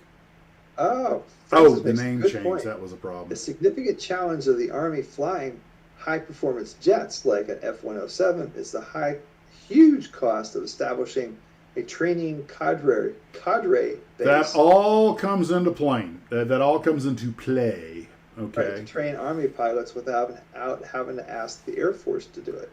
That was all brought into consideration. In fact, the Air Force was going to be approached about that. There's the Army N-156. By the way, piece of trivia that I just learned just before we started the live stream, courtesy of Tony Chong. This is the prototype N-156, which a lot of people call the NA-156. At this point, it was just called the N-156. All right? This airplane is in Army markings for promotional photographs. Okay? It did not fly in these markings. When this airplane... Keep the Air Force's nose? Don't get me started. When this airplane was actually being tested, it had Air Force markings on it. Okay?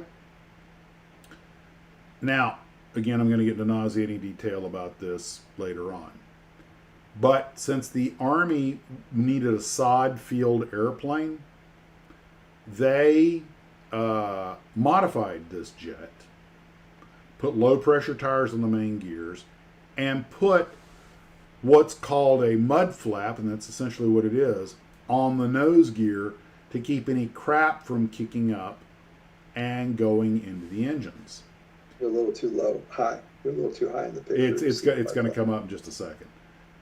But, as Mike Machat would say, but there's more.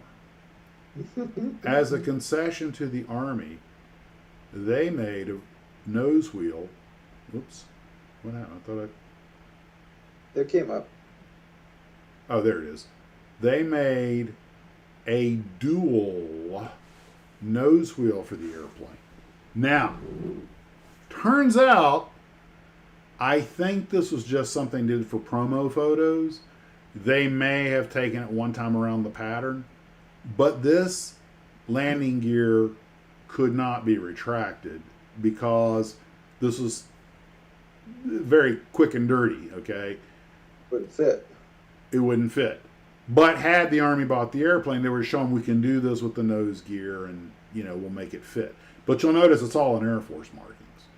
Then after they went back to Edwards Air Force Base, they mocked it up in Army colors and painted it. But the Air Force was very impressed by all of these aircraft. They found the N-156, which later became the F-5, to be easy to maintain, fast, even a limited supersonic capability. It was a good short field airplane. The Fiat, and it had a drag chute. Fiat, all the same stuff about the Fiat. It had all the same virtues. I don't think it was supersonic. Of course, the Navy Skyhawk. They probably would have chosen the Skyhawk of any of them if they'd had to. But it was a great program. Lasted for about 6 months to a year. Everything was converted back to normal factory settings when they were done. The Air Force basically twisted their arm and said, fine, you can have your damn helicopters, do what you want with them, but no jets. And the Army started working on helicopter gunships instead.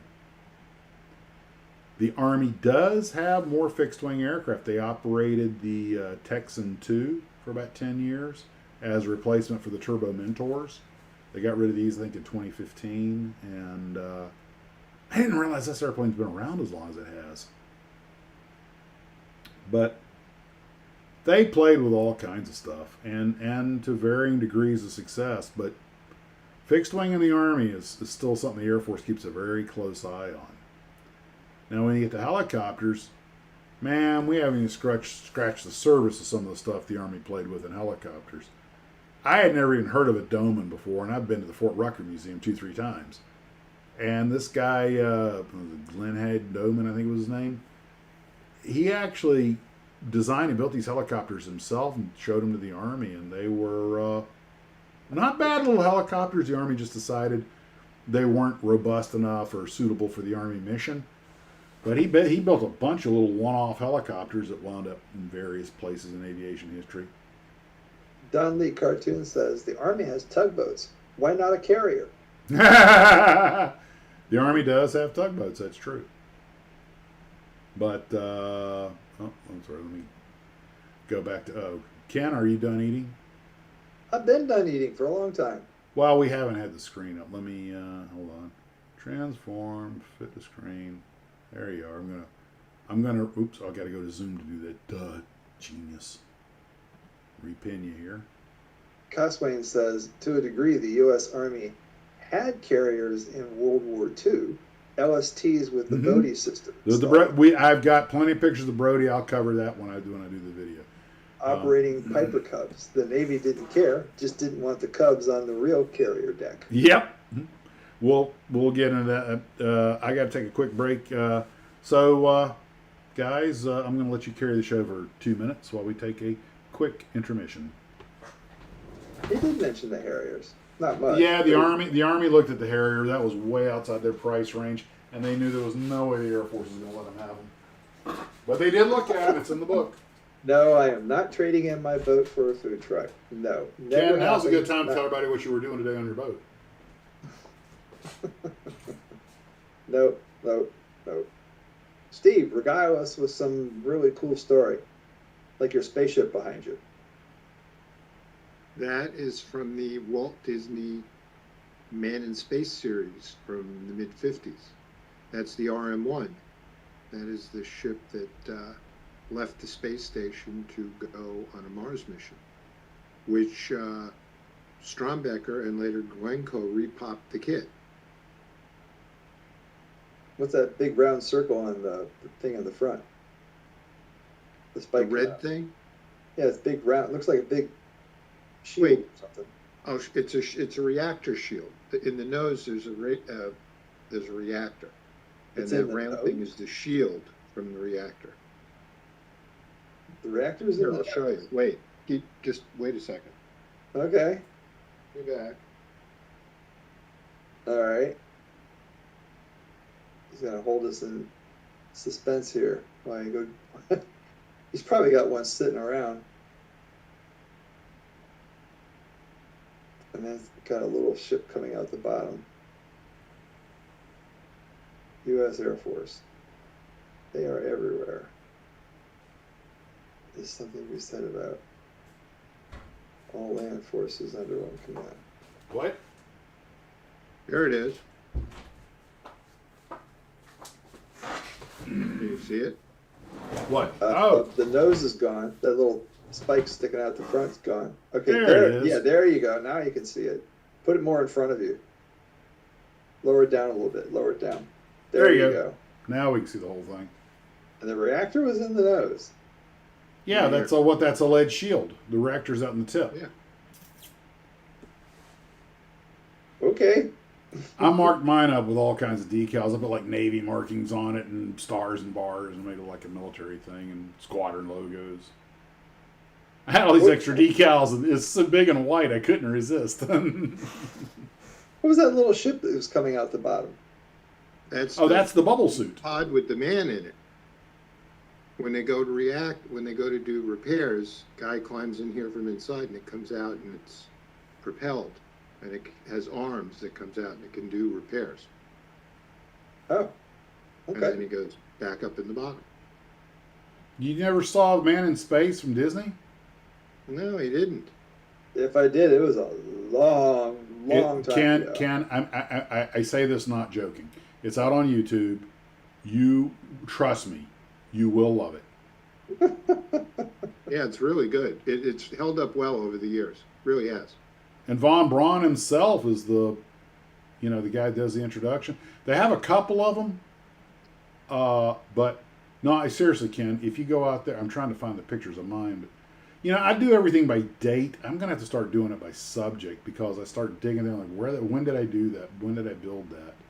They have several videos, Ken. One's of the Moonliner, which was the thing that was at Disneyland, which was very famous, the TWA Moonliner. So they have one where it goes around the moon, which is what the ride was about in Disneyland. Oh, those guys who did those are great. I love those. They make the animations. And there's kind of like, sort of, like they're not animated. They're actually with actors and props and stuff like that. And for the day, they're just amazing.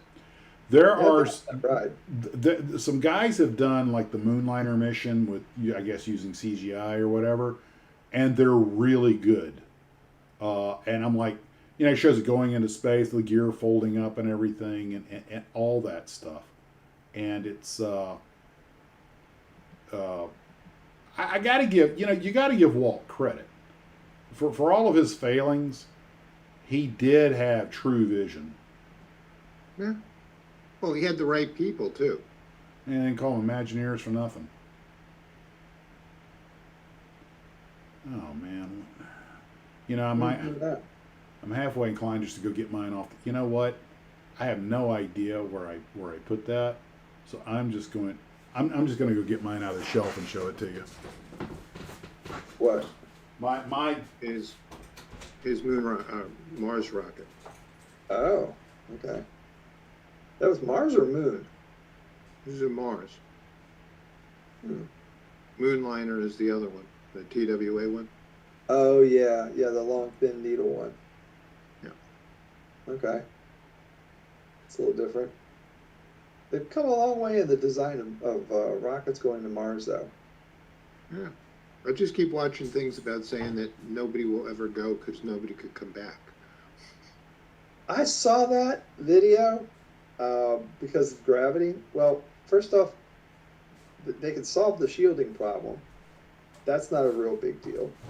And if they put a whole bunch of ships together, like in a great big huge circle, they can rotate them and simulate gravity. You cannot move a model without breakage. My bubble boy There you fell go. off. Okay. Bubble boy came popping off. All right. So, hold on. I'm going to do a little cheat here. Should have done this for you, Steve. I'm sorry. Okay, I'm going to What's the unpin black you ball guys. on the top. Oh, that's the radar dish. Oh, okay. Uh-huh. What are you doing, Max? I'm unpinning you guys so the screen will be bigger on my model here. Oh, okay. Remove. Come on, where's remove pin? Make co-host. It gives you these options here. Actually, Okay. that shielding would create more problems than it solves. You got enough decals on there, Max? Yeah, I know the extra decal, and they're really good decals. I decided this was joint service. It's Air Force and it's Navy. Budget sharing. And it was made by American Motors. What's that? Airlift Military Command on both sides. And LB? Yeah, that's telling you what the chemicals in it are. Which are? I don't know. I'm not a chemist. What's NLB? It's something bad if you puncture it. That solve it for you, Ken? Sure, why not? You figure that every one of these tanks has something different in it. So they're just tank designators. In case you get tired of drinking one, you just go to a different one. See, like 3LN, 3 times the LN. AMC, Air Mobility Command. Cass Wayne says you're missing the STP logo. I just couldn't resist. And of course, the American Star and Bar on top. Good to kill us says that Starship model looks like a stock car with all the decals. And here's my little bubble boy. William Kirchmeyer says it's like a space rambler, You AMC. see, Ken, this is a bubble suit. It has little arms on it. Okay? And it lives in here like this. Yeah. Okay? And then when they have an emergency, the guy gets in it, puts on his helmet, then closes the bubble, pops out, flies around, uses little mechanical arms to do the repairs, then goes back up in. And the way the model's designed to be displayed, I have a piece of wire here like Steve does. Okay, it goes there. And, That engine looks a little bit off center. well, they're maneuvering. Oh,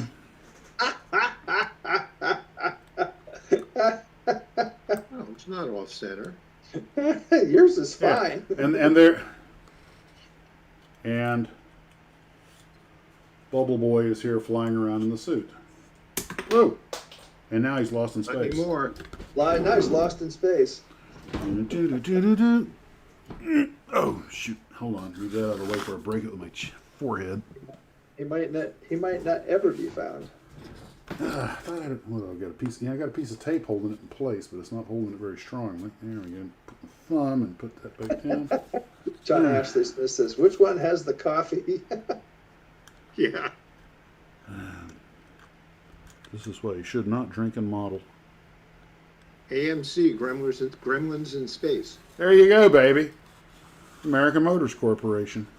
Or All right. And Alcoholics there we have it, all back together with Bubble Boy going out to make a repair. Or Alcoholics Moving Cargo. Ah, I like that. There you go. And here is my Pan American Moonliner. Yep, I remember that. That's the one that was the ride at Disney. Mm-hmm. Oh, it was TWA. I'm with Pan Am. I used some of my model rocket decals and some other stuff, and Why didn't you put JetBlue on it? That would have been cool. because JetBlue didn't exist in the 50s.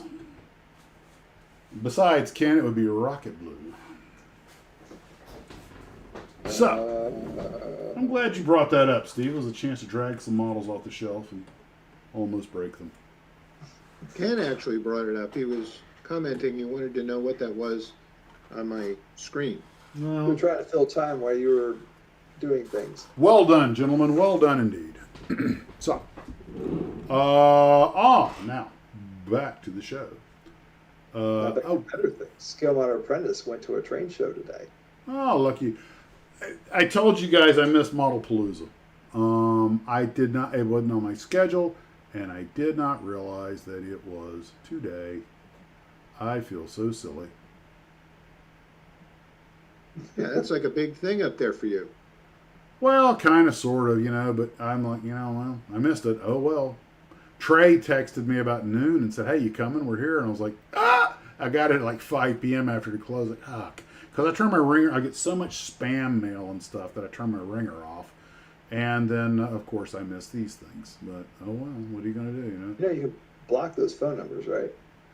Ken, I get so many new ones. I mean, I do block them, but anyway. So, serves me right for something. I was bad in a previous life, I guess. Or you could change the ringtones for people that you know and then just ignore the ones. That's what Deb does. Yeah, but I didn't. So, anywho, on to the next thing. How about refreshing the group build schedule for everyone? Oh, okay. I also got started on the Star Trek Shuttlecraft. We'll talk about that here in just a second. Let me word. This, of course, is subject to change. Chug. Schedule. Headless people. Oh my gosh. Yeah, I like headless people. They don't talk so much. Don't cut into your conversations, huh? Let me go here to YouTube. Manage videos. And one guy's just pointing at whoever killed him. Live. Okay. Edit description. I am putting the build schedule here in the description, folks. Paste. Oh, that's the Star Trek shuttle. Yes. Okay, Irwin Allen build is due at the end of March now. Give everybody some time. I knew everybody needed some more time. Now, I was going to just real quick talk about the Shuttlecraft build. I'm not exactly sure why the entire command bridge is on the Shuttlecraft, but okay. It is, so far, just a little bit I've done, it looks like a really good kit. There's 7 runner trees, and I primed the heads and the bodies. I'm going to paint them separately and put the heads on last, obviously.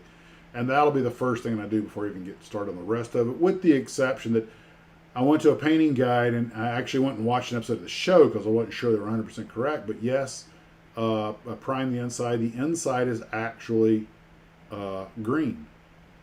this very light pale green. I think I got it about right. And I have 2 of these kits. And what I plan to do is one as just a regular build. Then another one that has a complete interior and a complete exterior. I'm going to make the interior like the set and the exterior like the set, which has been done by other modelers. I know it's not the most original idea on earth, but I figured it's something to do with them. The problem is this is 1/32 scale, so it's pretty large. So once again, like with the Sky Crane model, I got to figure out where the heck I'm going to put this thing when I'm done. But I might light the interior set. Ken, I might have a 3D printing job for you. What? The crew of the USS Sleepy Hollow. But I might have a job for you, Ken. I might need some 1/32 scale 3D printed television cameras and lights, like stage lights, because they're going to go around the sets, and then I'll build the diorama and everything. Send me the files. Yeah, I have to Well, go the find time on the wall says it's another fine live stream. We have just finished it right on schedule. I just got that out in time. That was the last thing I had going here, so we are good. This is amazing. We got a reputation to maintain here, Max. You keep screwing it up. Keep it on topic the whole thing all the way through. Oh, I don't know, Ken. I think we lost it there for a while. We tried. We tried. You found your way back. Yeah. All right, let me see. Oh, well, I guess that's it, guys. Folks, I want to thank everybody for coming out, and hope you had a little bit of fun. So, guys, I'll let you say your adioses, and we'll let the good people go. Evening, guys. Thanks for coming. Hope you had a good time. We certainly did, and we look forward to seeing you again next week at the same time. Thanks for coming, guys. Really appreciate it coming out here. Love reading the comments. Some of them are really good. A lot of very funny, very smart people. It's a shame we can't get to all of them because some of them are good and Max won't stop talking, but we still do enjoy them. Thank you for coming. Guys, once again, thanks for coming out. I hope you had a good time, and as always, oops, right hand, Model 1.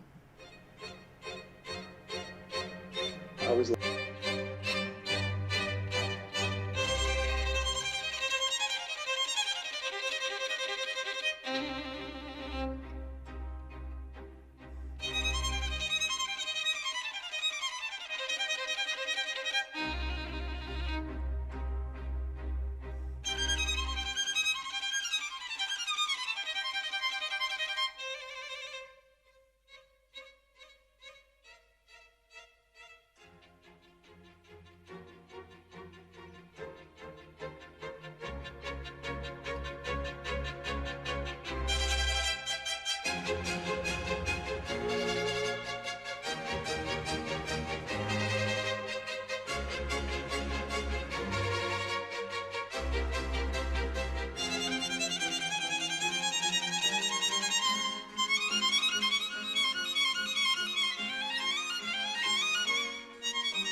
Wash away my troubles, wash away my pain with the rain and Shambhala.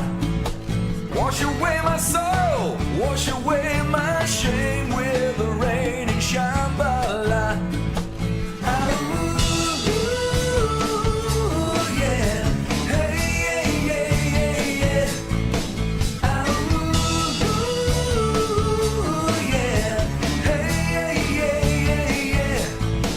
Everyone is helpful, everyone is kind, out on the road to Shambhala.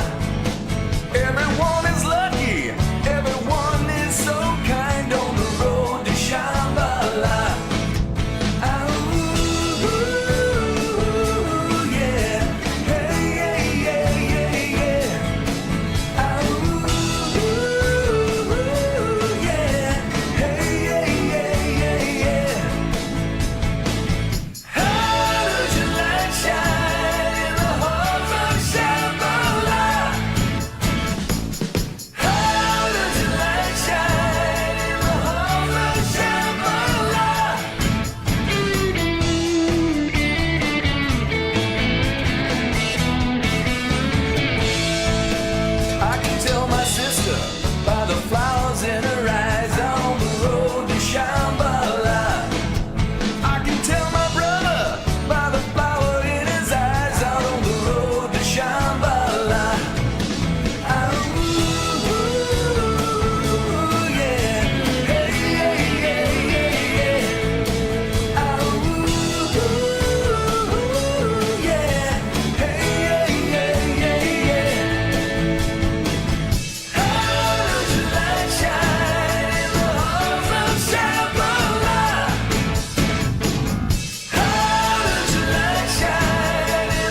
Wash away my troubles, wash away my pain. Weather, rain, and Shambhala. Wash away my sorrow.